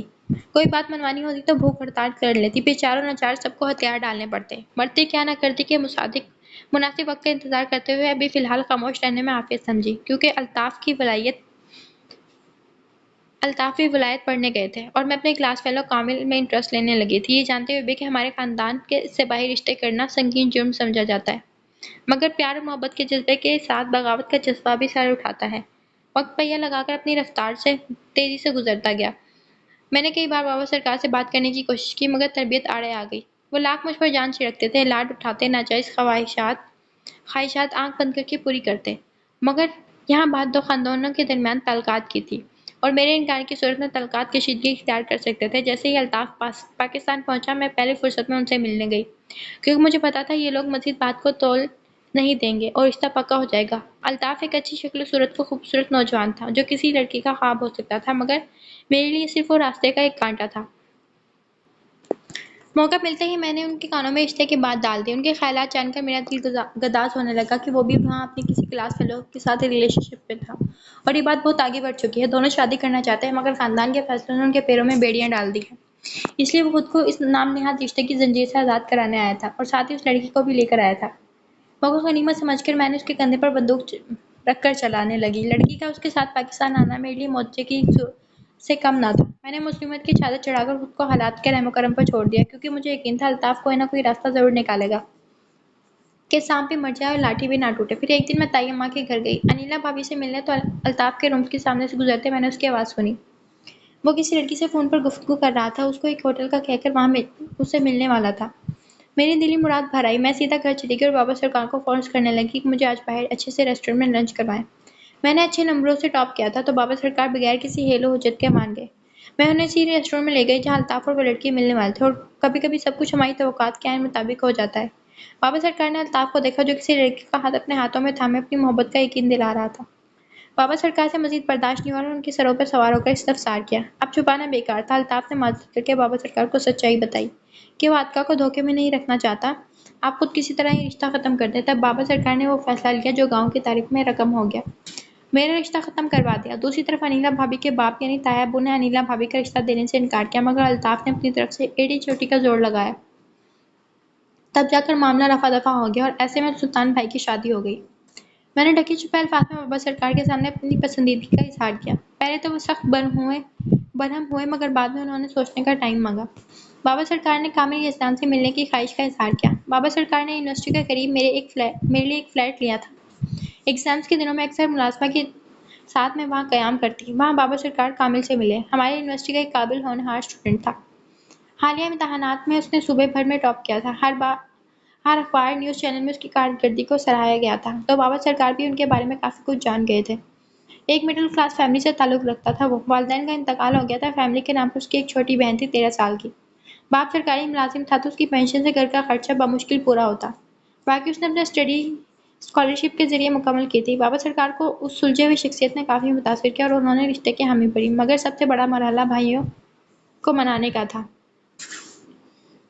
کیونکہ وہ لوگ کبھی اس طرح مڈل کلاس فیملیوں میں رشتہ ہونے کے حق میں نہ تھے۔ اس لیے بابا سرکار نے فیصلہ لیا کہ وہ سب کے علم میں لائے بغیر ہمارا نکاح پڑھوا دیں گے اور حالات بہتر ہوتے ہی رخصتی کروا دیں گے۔ میری خواہش پر میرا کامل کے ساتھ نکاح پڑھوایا گیا۔ بابا سرکار نے پوری کوشش کی بھائیوں کو منانے کی، مگر سلطان بھائی کسی صورت تیار نہیں تھے کہ غیروں میں بہن بہانے کا مطلب جائیداد میں اور بھی حصے دار آئیں گے، تو تینوں بھائی بابا سرکار کے فیصلے کے خلاف دیوار بن کر کھڑے ہو گئے اور کھل کر مخالفت شروع کی، مگر اب تو نکاح ہو چکا تھا۔ بابا سرکار کو بیٹوں سے اتنی سخت رد عمل کی توقع نہ تھی۔ ان دنوں ہماری امی کی طبیعت ناساز ہو گئی، ڈاکٹر نے جواب دے دیا اور میرے فائنل ایگزامز بھی شروع ہو گئے، تو بابا سرکار نے مجھے فلیٹ پر واپس بھیج دیا کہ میں اپنے پیپرز پر فوکس کروں، کیونکہ گھر کا ماحول کافی تناؤ زدہ ہو چکا تھا۔ امی کی طبیعت کی وجہ سے بھائیوں نے چپ سادھ لی تھی، میری سوچوں کا محور اماں حضور اور گھر کے حالات تھے۔ میری اسٹڈی کافی متاثر ہو رہی تھی، ایسے میں کامل نے میرا پورا ساتھ دیا۔ اکثر رات دیر تک وہ مجھے پڑھاتا تو اپنی بہن صدیقہ کو بھی ساتھ لے کر آتا، کیونکہ ان کے گھر میں اور کوئی تھا نہیں جس کے سہارے وہ بہن کو چھوڑ آئے۔ میرے پیپرز بخیریت اختتام پذیر ہوئے اور میں واپس حویلی آنے کی تیاری کرنے لگی کہ اچانک میری طبیعت خراب ہو گئی۔ میں نے بابا سرکار کو کال کر کے اپنی طبیعت خرابی کا بتایا۔ انہوں نے مجھے کامل کو چیک اپ کرانے کے لیے لے جانے کا بولا۔ وہ خود ایسی حالت میں گھر سے نکل نہیں سکتے تھے۔ ہم چیک اپ کرانے کے لیے گئے تو ڈاکٹر نے جو رپورٹ تھما دی، میرے پیروں تلے زمین نکل گئی، کیونکہ میں امید سے تھی۔ اتنا کہہ کر عاطقہ نے مارے اہانت کے چہرہ جھکایا تو اذلان اور حدید نے نظروں کا تبادلہ کیا۔ رشتہ جائز اور پاک ہو تو محرم کی قربت سکون دیتا ہے۔ ان دنوں میں ڈپریشن کا شکار تھی، بے در پہ ہونے والے واقعات نے مجھے ہلا کر رکھ دیا، اور اس وقت کامل میرے ساتھ فلیٹ پر رہ رہا تھا۔ ہم بھی کسی کمزور لمحے میں بہہ گئے۔ اب کامل خود صحیح معنوں میں تذبذب کا شکار تھا۔ وہ رخصتی چاہتا تھا، مگر جیسے ہی ہم حویلی پہنچے ایک اور قیامت منتظر تھی۔ اماں حضور کا انتقال ہو گیا تھا۔ ان کے جانے کا دکھ اتنا بڑا تھا کہ میں ارد گرد سے بے نیاز اپنے خول میں مقید ہو گئی۔ اماں حضور کو گئے 40 دن ہو گئے تھے تو کامل مجھے بابا حضور سے بات کرنے پر فورس کرنے لگا، کیونکہ میرا تیسرا مہینہ چل رہا تھا۔ اگر ایسے میں بات سامنے آ جاتی تو بدنامی ہو جاتی۔ میں نے ڈرتے ہوئے بابا حضور کو پوری سچائی بتائی۔ پہلے تو وہ کافی مشتعل ہوئے، لیکن پھر ایک بار پھر بھائی لوگوں سے بات کی۔ اب کی بار وہ لوگ باقاعدہ دھمکیوں پر اترے کہ وہ کامل کو جان سے مار ڈالیں گے۔ اس ساری صورتحال میں میرا چوتھا منتھ شروع ہو گیا تو بات چھپانی مشکل ہو گئی کہ اچانک بابا سرکار نے میرے ایڈمیشن کا شوشہ چھوڑا۔ وجہ صرف مجھے گھر اور خاندان والوں کی نظروں سے چھپا کر رکھنا تھا، ورنہ پاک دامنی پر کلنک لگ جاتا۔ کیونکہ میرے ماں بننے کے اثرات کافی حد تک نمایاں ہو گئے تھے، بھائی لوگوں کو بھلا کیا اعتراض تھا۔ بابا سرکار مجھے واپس اپنے فلیٹ پر لے آئے اور میرے ساتھ رہنے لگے، مگر کامل مجھے اپنے گھر رکھنے پر بضد تھا۔ بابا سرکار مان گئے اور میں کامل کے ساتھ رہنے لگی۔ میری پوری ذمہ داری بابا سرکار نے اپنے سر پر لی۔ کامل ٹھہرا ایک خوددار بندہ۔ وہ بابا سرکار کو کئی بار صاف انکار کر چکے تھے، مگر وہ اپنی بیوی بچے کی ذمہ داری اٹھا سکتا ہے۔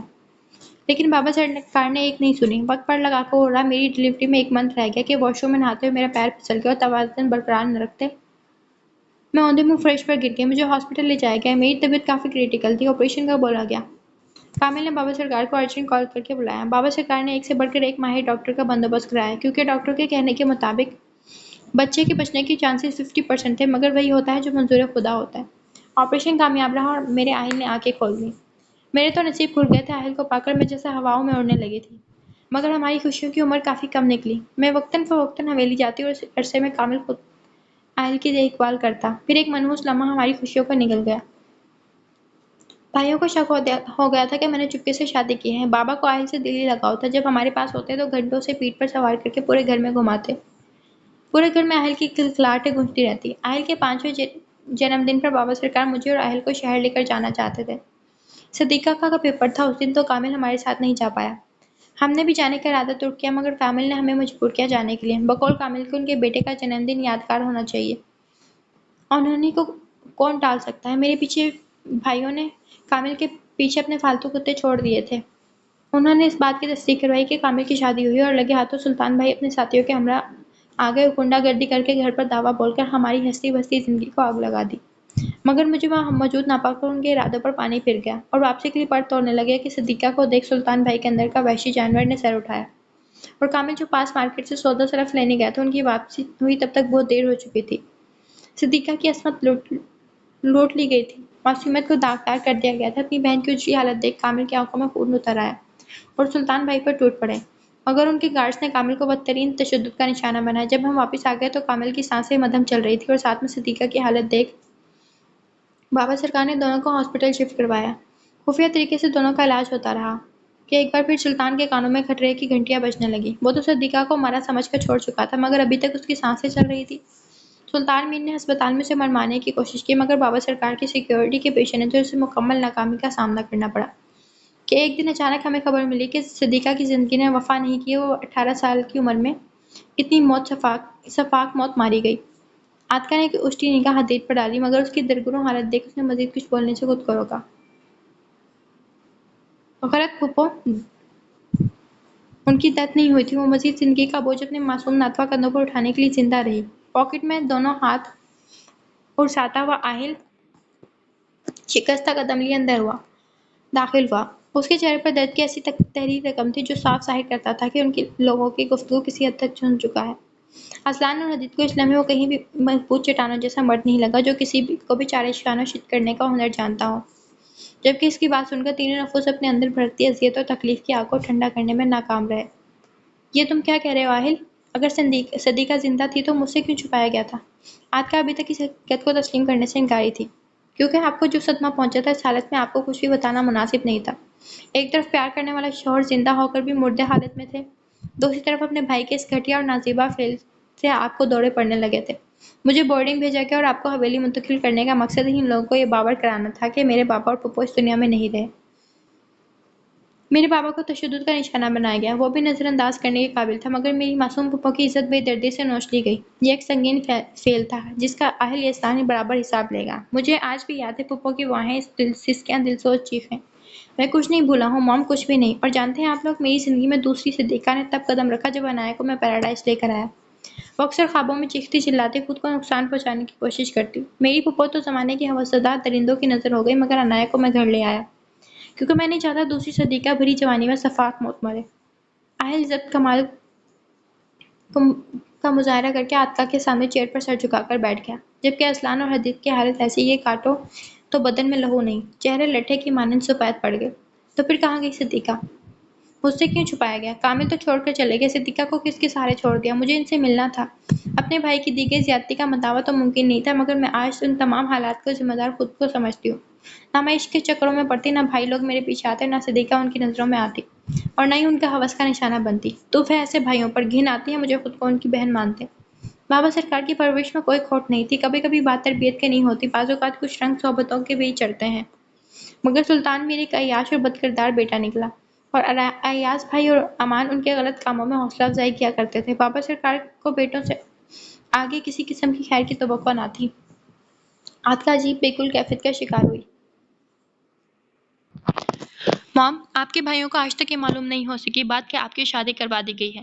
یہ راز راز ہی رہا، اور پھپھو کو نانا سرکار نے شہر اپنے کسی دوست کے گھر پناہ دی تھی۔ جب ان کے زخم تھوڑے منبل ہوئے تو نانا سرکار کے دوست ان کا ایڈمیشن کروایا تاکہ اپنی اسٹڈی میں مصروف ہو کر موو آن کر سکے، مگر شاید قسمت کو رحم نہیں آیا ان پر، اور ایک بار پھر وہ سلطان میر کے ہتھے چڑھ گئی۔ اپنے کالج کے فرینڈز کے ساتھ وہ پہاڑی علاقوں کی سیر کو نکل گئی تھی جہاں سلطان میر اپنے دوستوں کے ساتھ شکار پر گئے تھے۔ پھپھو جوانی کی دہلیز پار کر چکی تھی اور انتہائی خوبصورت دوشیزہ کا روپ دھار لیا تھا۔ ان کو دیکھتے ہی سلطان میر کے اندر سویا ہوا شیطان پھر سے جاگ اٹھا۔ یہ سچ تھا کہ ہر خوبصورت اور کچی عمر کی جوان لڑکی اس کی کمزوری تھی۔ سلطان میر کو دیکھتے ہی پھپھو خود حواس بھاگتا گاڑی کی طرف بھاگے، مگر یہاں بھی وہ خود کو بچانے میں ناکام رہی، اور 4 سال بعد ایک بار پھر وہ سلطان میر کی درندگی کا نشانہ بن گئے، مگر سلطان میر ان کا دود آچا حسن دیکھ اس پر فریفتہ ہو گئے، اور نظر بچا کر ان کی کچھ ایسی نازیبا تصاویر لی اور یہ کہہ کر جانے دیا کہ اب اس کی ملکیت بن چکی ہیں وہ، اب وہ بار بار آئے گا اپنی ہوس مٹانے، انکار کی صورت میں وہ اس کی تصاویر اور ویڈیوز کو دنیا والوں کے سامنے لائے گا، اور وہ اپنی بے گناہی بھی ثابت نہیں کر پائے گی۔ دوسری طرف سزا اس کے بھائی کو بھگتنی پڑے گی۔ پھپھو کو علم ہی نہیں تھا کہ ان کا بھائی کہاں پر ہے، وہ زندہ بھی ہے یا نہیں، کیونکہ وہ آخری بار اپنے بھائی سے تب ملی جب وہ زندگی اور موت کی جنگ لڑ رہا تھا۔ اپنے بھائی کی زندگی بچانے کے لیے وہ چپ رہ کر اس کی زیادتیاں سہتی رہی، جب اس کا جی چاہتا پھپھو کو بے دردی سے نوچتا۔ پھر ایک دن اچانک نانا سرکار کی آمد پھپھو کے لیے آزادی کا پیام لے کر آ گئی۔ باتوں باتوں میں پھپھو نے ان سے اپنے بھائی کے متعلق پوچھا تو نانا سرکار نے ان کو تسلی دی کہ بابا کی ریڑھ کی ہڈی میں جو فریکچر آئے تھے اس کا علاج یہاں ممکن نہیں تھا، اس لیے علاج کے لیے انہیں باہر شفٹ کروا دیا گیا۔ اس دن ان کو یقین دلانے کے لیے بابا کی بات بھی کروائی گئی پھپھو سے۔ پھپھو نے نانا سرکار کے سامنے سلطان میر کو ایکسپوز کر دیا تو انہوں نے راتوں رات پھپھو کو لاہور سے کراچی شفٹ کر دیا۔ وہاں بھی بابا سرکار کے کافی قریبی دوست تھے، کسی کو اس کی بھنک بھی نہیں لگنے دی تھی۔ سلطان میر اپنی شکست پر خون کی گھونٹ پی کر رہ گیا کہ اتنا خوبصورت شکاری جال سے نکل گیا۔ صدیقہ کے بے انتہا حسن نے اس کو جکڑ لیا تھا، وہ تو اسے شادی کرنا چاہتا تھا، مگر میر خاندان میں دوسری شادی کرنا معیوب سمجھا جاتا تھا، اور اس کا ایک بیٹا حدید بھی تھا۔ مگر اپنی شکست پر وہ تل ملائے صدیقہ سے ملنے کی طرف بڑھنے لگی تو راتوں رات دوسرے راستوں کا انتخاب کیا۔ ہر روز رات کو کوٹھی پر جانے لگا اور سب سے کم عمر لڑکی کو لاکھوں روپے کے عوض ایک رات کے لیے خرید کر اس کو اپنی درندگی کا نشانہ بناتا۔ کراچی آ کر بھی سلطان نامی خوف پھپھو کے سر منڈلاتا رہتا کہ وہ کسی بھی وقت اس کا پیچھے آ سکتا ہے، اور شاید اس بار وہ اس کی سانسیں ہی ختم کر دیں۔ اس خوف کے ساتھ ایک رات پھوپھو پر انکشاف ہوا کہ وہ ماں بننے والی ہے۔ پہلے تو اپنی بدنامی کے خوف سے سب چھپاتی رہی، مگر ہمت کر کے اس نے نانا سرکار سے بات کی کہ وہ یہ ناجائز بچہ پیدا نہیں کرنا چاہتی۔ اگر کل کو بچہ باپ کے بارے میں سوال کرے گا تو کیا جواب دے گی؟ کیا وہ اپنے بچے کو یہ بتا پائے گی کہ اس کا وجود کسی گناہ کا نتیجہ ہے؟ نانا سرکار انہیں ہاسپٹل لے کر گئے، مگر ڈاکٹر نے ابارشن سے صاف منع کیا کہ بچہ 3 منتھ کا ہو گیا ہے، ایسے میں بچہ گرانا انسانی قتل کے زمرے میں آتا ہے اور ماں کے لیے بھی خطرے سے کم نہیں۔ پھوپھو کے اسٹار پر نانا سرکار نے کان نہیں دھرے کیونکہ اسے صدیقہ سے عاطفہ جتنا لگاؤ ہو چکا تھا۔ انہیں صدیقہ کی زندگی عزیز تھی۔ نانا سرکار کے جس دوست کے گھر پھوپھو پناہ لینے آئی تھی ان کا صرف ایک ہی بیٹا تھا، کوئی اولاد نہیں تھی اور پھوپھو کو پسند کرتا۔ نانا سرکار نے انہیں پھوپھو کے ماضی کے بارے میں سب بتا دیا۔ سب کچھ جان کر بھی وہ پھوپھو سے شادی کرنے کا خواہاں تھا۔ ایمرجنسی میں دونوں کا نکاح کروا دیا گیا۔ پھوپھو نے صرف اپنے بچے کو اور باپ کا نام دینے کے لیے شادی کے لیے رضامندی دی تھی اور اس طرح پھوپھو کی شادی ہارم انکل کے ساتھ کروا دی گئی۔ شادی کے بعد ہارم انکل باقی ایک آئیڈیل ہسبینڈ ثابت ہوئے تھے۔ کبھی پھوپھو کو ان کے ماضی کا حوالے سے تانا نہیں دیا تھا۔ 7 ماہ بعد پھوپھو نے ایک خوبصورت سی بچی کو جنم دیا، جنہیں پا کر پھوپھو اور ہارم انکل کافی خوش تھے۔ ہارم انکل کے والد اور والدہ دونوں پھوپھو سے بے حد محبت سے پیش آتے، اس لیے ان کی بیٹی سے بھی دل سے قبول کیا تھا۔ بیٹی کو بھی پھوپھو اپنا ماضی بھول کر حال میں جینے لگی۔ بیٹی کے بعد وہ کافی علاج معالجے کے بعد بھی دوبارہ ماں نہیں بن پائی۔ 8 سال بعد پھوپھو پر ایک بار پھر قیامت ٹوٹ پڑی۔ پھوپھو کی ساس اور سسر عمرے کی سعادت حاصل کرنے سعودیہ جانے والے تھے۔ حرم نے ان کو ایئرپورٹ ڈراپ کرنا تھا کہ راستے میں ہی روڈ پر کتے کو بچانے کے چکر میں انہوں نے اچانک گاڑی کو موڑ دیا جو دور جا کر گہری کھائی میں جا گری اور تینوں موقع پر ہی زندگی کی بازی ہار گئے۔ اس بار صدمہ اتنا بڑا تھا کہ پھوپھو ذہنی توازن کھو بیٹھی۔ انہیں ارد گرد کا کوئی ہوش نہیں، اپنی بچی کی طرف سے غافل ہو گئی، ہر وقت کسی تاریک کونے میں گمسم پڑی رہتی۔ نانا سرکار نے پھر ایک باپ ہونے کا فرض نبھایا اور پھوپھو اور اس کی بیٹی کا خیال رکھنے کے لیے ان کے گھر اپنی ملازمہ بھیج دی جو خالہ بی کے نام سے مشہور تھی۔ وہ ایک نہایت شفیق خاتون تھی، خود بے اولاد تھی اور پھوپھو کے پاس رہنے لگی تھی۔ 1 سال تک اس نے پھوپھو اور ان کی بیٹی کا بہت خیال رکھا، مگر اس غم کو سینے سے لگا کر پھوپھو کی سانسیں ختم ہو گئی اور بالآخر ایک دن آنکھیں بند کر کے اس بے رحم دنیا کو خیر آباد کہہ دیا۔ قطار در قطار آنسو اہل کی آنکھوں سے رواں تھے۔ آواز شدت ضبط سے لرز رہی تھی جو اذیت اور انتہا کے اعلیٰ درجے پر تھا، اور یہی حال سامنے بیٹھے نفوس کا بھی تھا۔ عاطقہ ہچکیوں سے رو رہی تھی جبکہ حدید اور اذلان بھی ان کے غم میں برابر کے شریک تھے۔ اہل کا نقصان بہت بڑا تھا اور بیٹی، میرا مطلب میری بہن۔ حدید کچھ بولنے کے قابل ہوا تھا، ڈرتے ڈرتے پوچھ ہی لیا۔ اہل نے لہو رنگ آنکھیں اوپر اٹھائی جو حدید کو ٹھٹکنے پر مجبور کر گئی۔ وہ کچھ وقت کے لیے خالہ بی کے پاس رہی کیونکہ نانا سرکار ان کے کاغذات تیار کروا رہے تھے کہ انہیں میرے پاس فوراً بھیج دیں۔ یہاں انہیں خطرہ تھا کہ ایک دن خالہ بی کی غیر موجودگی میں اس کی شوہر کی نیت بچی پر خراب ہو گئی۔ انایا، حدید نے اہل کی بات کاٹ کر اٹکتے ہوئے تصدیق چاہی۔ ایک بیکلی سی رگوں پہ میں سرایت کرنے لگی کہ اگر اہل کا جواب ہاں میں ہوا تو اس کی سانسیں بند ہو جائے گی، مگر اہل کی سرد نظروں نے اذلان تک کا سفر طے کیا جو شش و پنج میں مبتلا ششدر نگاہوں سے اہل کے جواب کا منتظر تھا۔ اہل کے لب بولنے سے انکاری تھے۔ اضطرابی کیفیت میں پیشانی سلاتے صرف اسبات میں سہ ہلایا تو اس انکشاف نے کب سے دروازے پر موجود وجود پر اتنا گہرا اثر ڈالا کہ وہ دھڑام سے زمین بوس ہو گیا۔ سب نے چونک کر دروازے کی سمت دیکھا جہاں انایا ہوش و خرد سے بیگانہ زمین بوس ہو چکی تھی۔ انایا! سب سے پہلے پکارنے والا حدید ہی تھا جو انایا کے قریب پہنچ کر اس کا سر اپنی گود میں رکھ چکا تھا۔ کوئی جنبش محسوس نہ کرنے پر وہ اسے باہوں میں اٹھا چکا تھا اور احتیاط کے ساتھ عاطقہ کے بیڈ پر لٹایا، جبکہ اذلان نے جلدی سے آگے ایک گلاس پانی سے بھر کر اس کے ہونٹوں سے لگایا، مگر ایک گھونٹ بھی الگ سے نہیں اتر رہا تھا۔ ڈاکٹر کو کال کرو اذلان، انایا کو بے ہوشی کے دورے پڑتے ہیں۔ اہل نے انایا کے پہلو میں براجمانہ اذلان کو مخاطب کیا جو بے چینی اور فکر مندی سے انایا کے گال تھپ تھپا کر اسے ہوش میں لانے کی کوششوں میں ہلکان ہو رہا تھا۔ جی۔ الجھن میں موبائل نکال کر ڈاکٹر کو کال کرنے لگا جبکہ عاطقہ انایا کے ہاتھ پیر چلا رہی تھی جو کہ برف کی طرح جم چکی تھی۔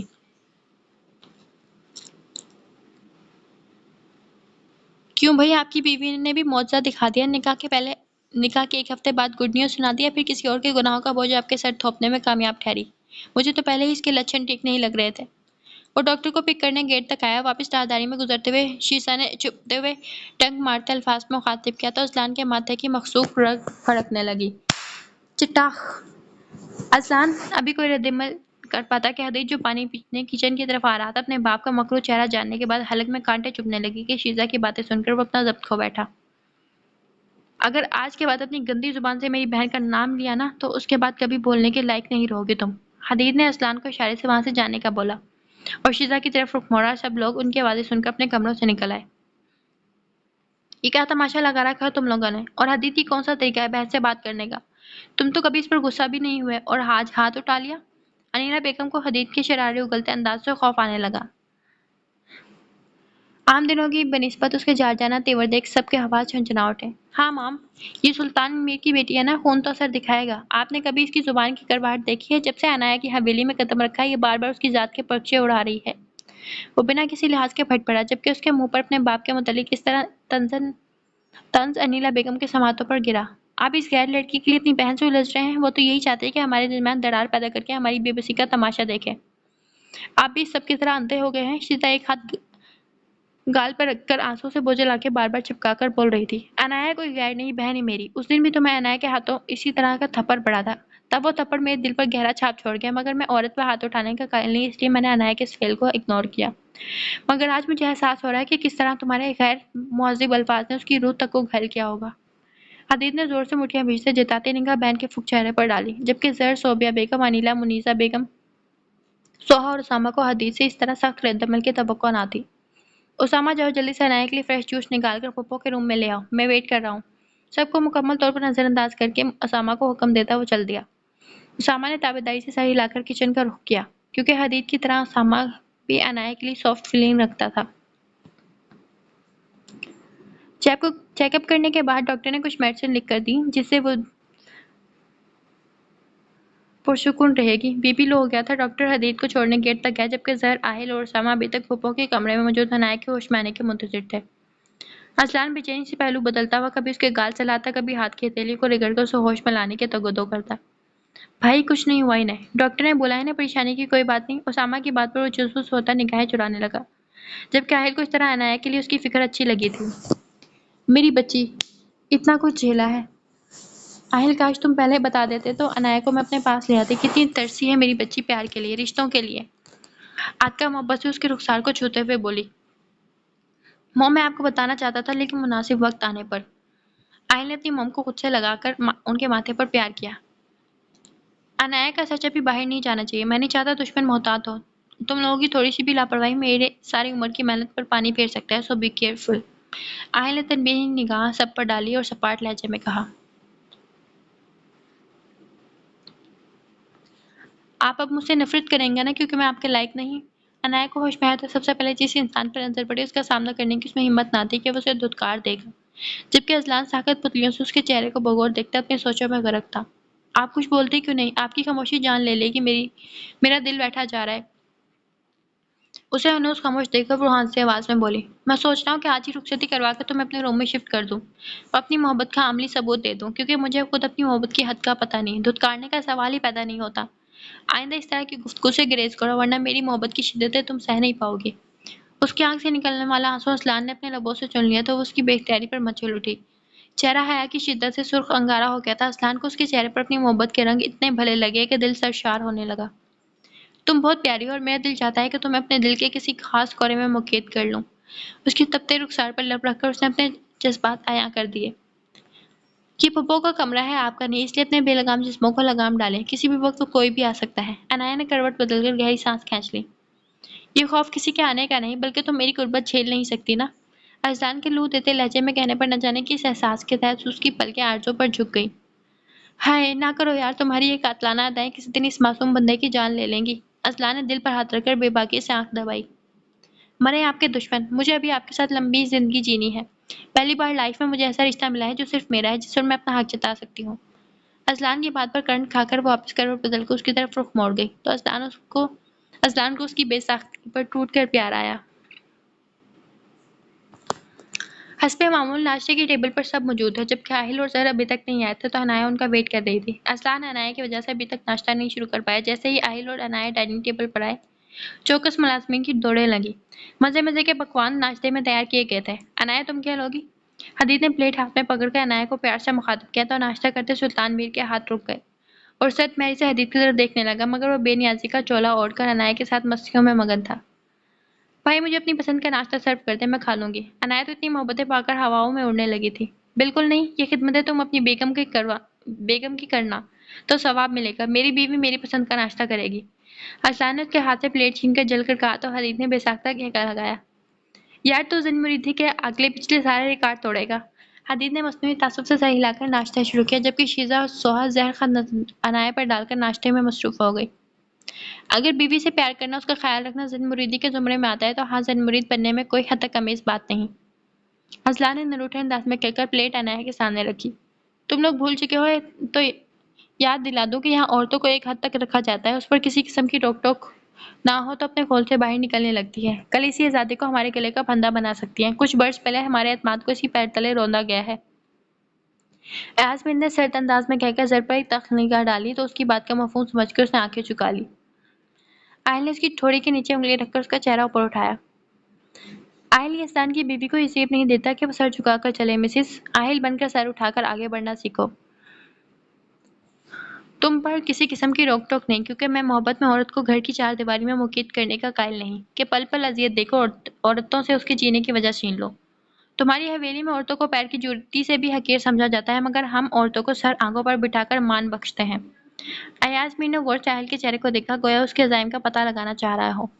ہم چلتے ہیں، اپنا خیال رکھنا، میڈیسن ٹائم پر لینا۔ حدید نے عنایہ کے سر پر بوسہ دیا اور ماں کے قریب آیا۔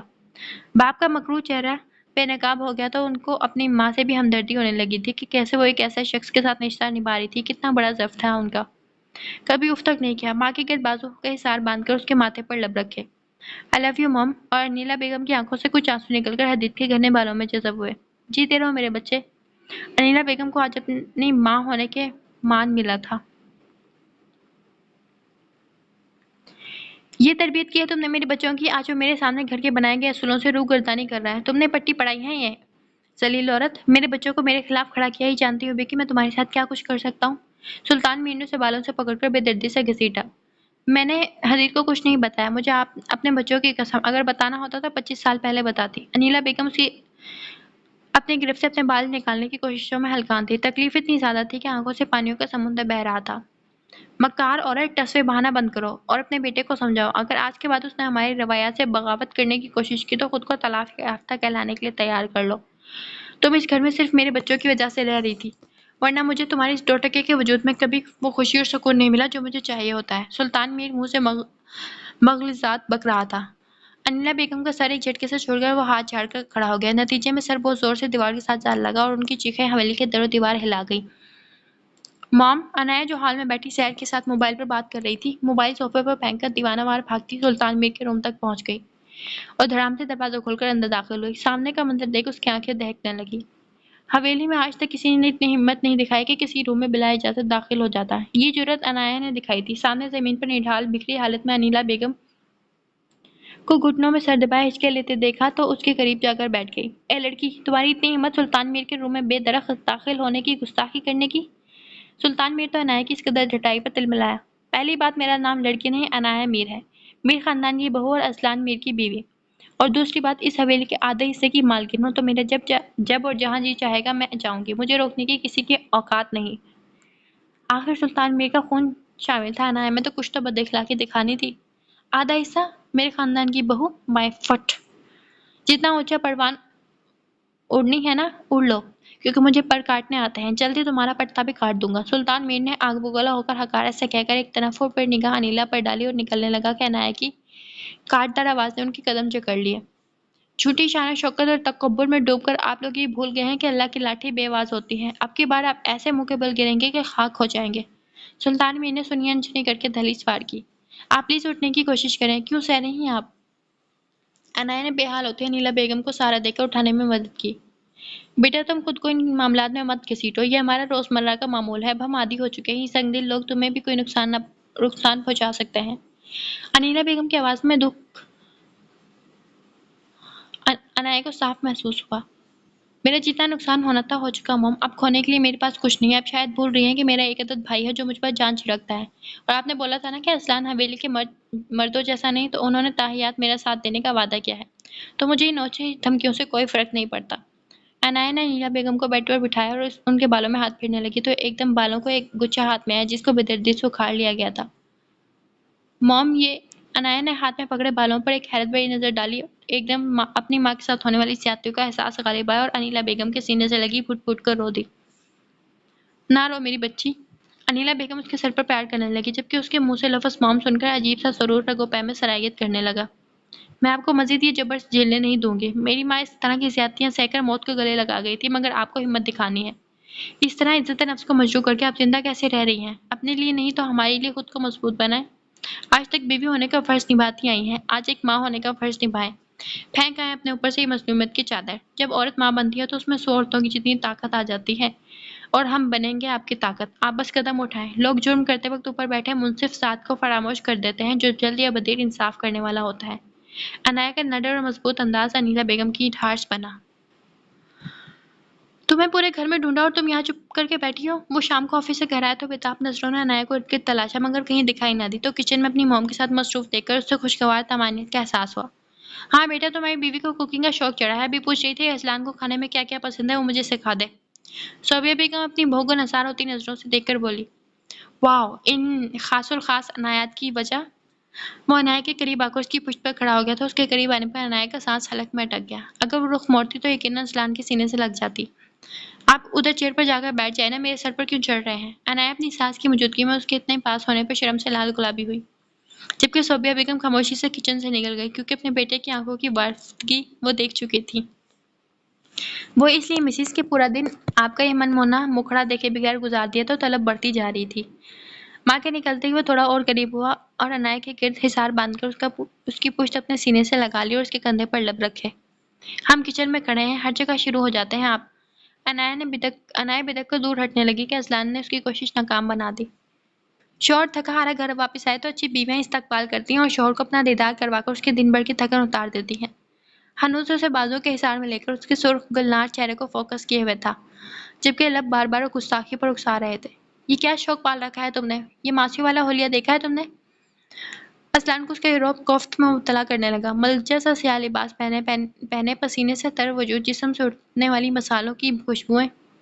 پھپھو بول رہی تھی کہ شوہر کے دل کا راستہ معدے سے ہو کر گزرتا ہے، اس لیے آپ کے دل میں جگہ بنانے کے لیے چھوٹی سی کاوش ہے۔ عنایا نے کمر پر بندھا دوپٹہ کھول کر سر پر ٹکایا۔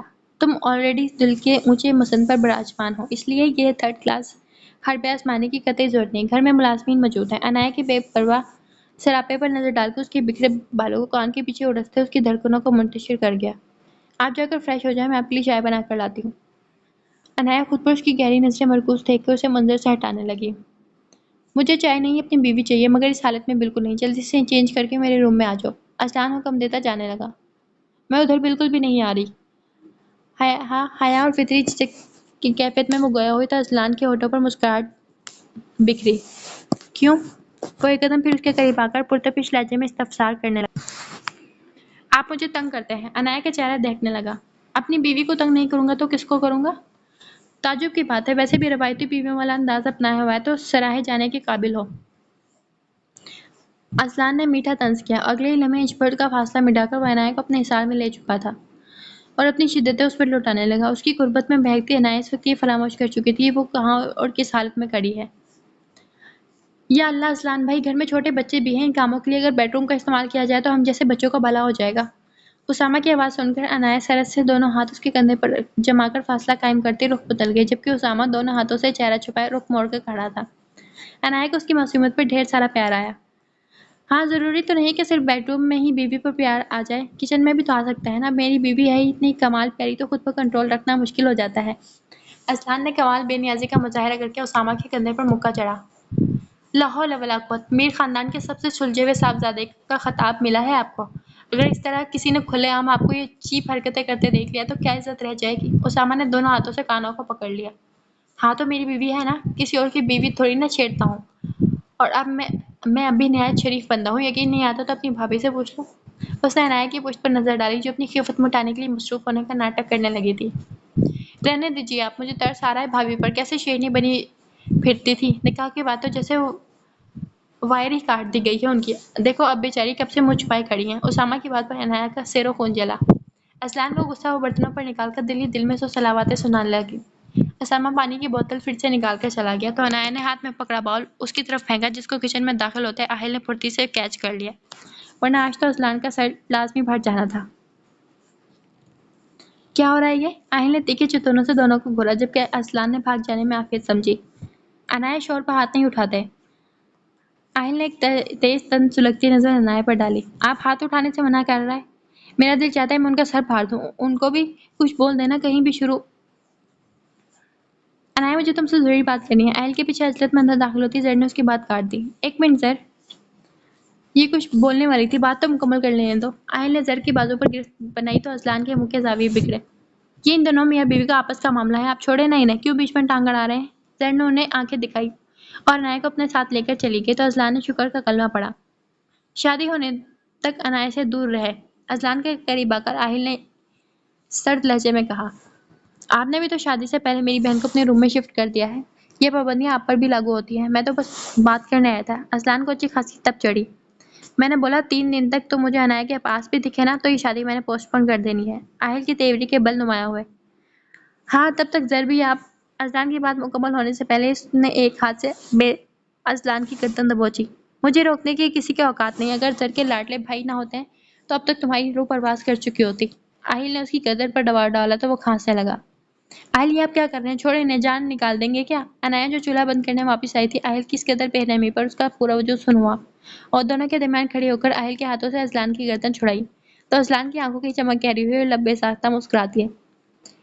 میری مرضی جانے بغیر آپ نے میرے رشتہ اذلان سے طے کیا تھا، اب اگر میری زندگی کی ڈور ان کے ہاتھوں میں تھما دی ہے تو میری خواہش ہے کہ آپ ان کو وہی عزت دیں، وہی مان دیں جو ایک داماد ڈیزرو کرتا ہے، نہ کہ اس طرح گریبان پر ہاتھ ڈال کر روب جمائے۔ انایا کے لہجے میں خوف کی نمایاں تھی جبکہ اہل اپنے مقصد کے حصول میں کامیاب ہوا۔ وہ صرف انایا کو پرکھنا چاہتا تھا کہ وہ اسے رشتے پر سمجھوتا تو نہیں کر رہی۔ اب وہ انایا کی طرف سے مطمئن تھا۔ آپ تو میرے بھائی کے پیچھے ہی پڑ گئے ہیں، مطلب حد ہو گئی ہے، اپنے لیے کوئی رولز ریگولیشن نہیں اور دوسروں کو اپنے اشاروں پر نچاتے ہیں آپ۔ کیا دقت ہے آپ کو؟ اگر وہ انایا کے ساتھ تھوڑا ٹائم سپینڈ کرنا چاہے تو کیا قباحت ہے؟ اپنا وقت بھول گئے؟ 1 منٹ چین سے نہیں رہنے دیتے تھے مجھے۔ اہل کا کوٹ اتارتے ہوئے مسلسل دل کے بھڑاس نکال رہی تھی۔ مطلب پیار میں بھائی کا پلڑا بھاری ہے، شوہر سے زیادہ بھائی سے محبت جتائی جا رہی ہے۔ اہل نے کلائی کو گھڑی کے بوجھ سے آزاد کرتے طنز کا تیر اچھالا۔ مجھے صرف ہمدردی ہے ان سے، آپ کیوں ان کے جذبات کے ساتھ کھیل رہے ہیں؟ انایا چاہنے لگی ہے بھائی کو دونوں کو سپیس دیں تاکہ ایک دوسرے کو سمجھے، مگر آپ کی تو منطق میری سمجھ سے بالا تر ہے۔ یہ رکیبوں والی رگ کہاں سے پھڑک رہی ہے؟ شکوہ کناں نظروں سے اہل کو دیکھ کر وہ اس کے کپڑے نکالنے لگی کہ موبائل رنگ ٹون پر زر نے دانت کچکچائے۔ سر، برائڈل ڈریس زر اور انایا کا سیم ہوگا یا پھر الگ الگ ڈیزائنرز کی خدمات لینی پڑیں گی؟ اہل کی پی اے شہری سلام و دعا کے بعد ڈائریکٹ مدعے پر آئی۔ ہاں سیم ہی ہونی چاہیے، مگر انایا کو ڈارک پرپل کلر پسند ہے تو اس کی پسند کا خیال رکھا جائے اور میری پسند سے تم واقف ہو۔ اہل داستان سسپنس کریٹ کرنے لگا۔ زر جو کان لگائے کھڑی تھی اس کی لاپرواہ انداز پر پیچ و تاب کھا کر رہ گئی۔ ناک چھوٹی ہو جاتی موصوف کی اگر مجھ سے جھوٹے منہ میری پسند پوچھ لیتے۔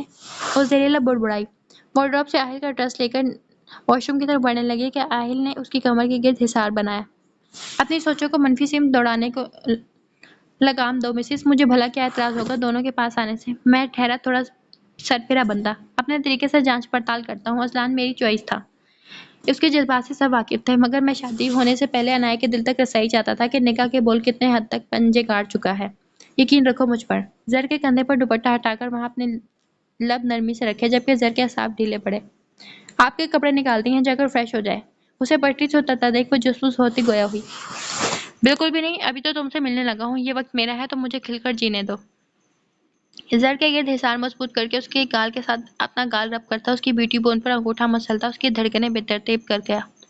جبکہ اہل کے ہاتھ کو جھٹکے سے ہٹا کر وہ اس کی سمت رخ موڑ کر اس کے سینے سے لگ گئی تو اہل اس کے خود چہرے پر خوبصورت مسکراہٹ رقصہ کرنے لگا۔ اہل تم پر جی جان سے فریفتہ ہو چکا ہے مسز اہل، اب تو تمہیں اس کی شدت بھری قربت جھیلنے کے لیے کافی حوصلہ درکار ہے۔ میں چاہتا ہوں تم ہر لمحے میرے پاس رہو، مجھے دیکھو تاکہ میرے بچے پر میرا رنگ زیادہ چڑھے۔ اہل اسے سینے سے لگائے بیڈ تک لایا۔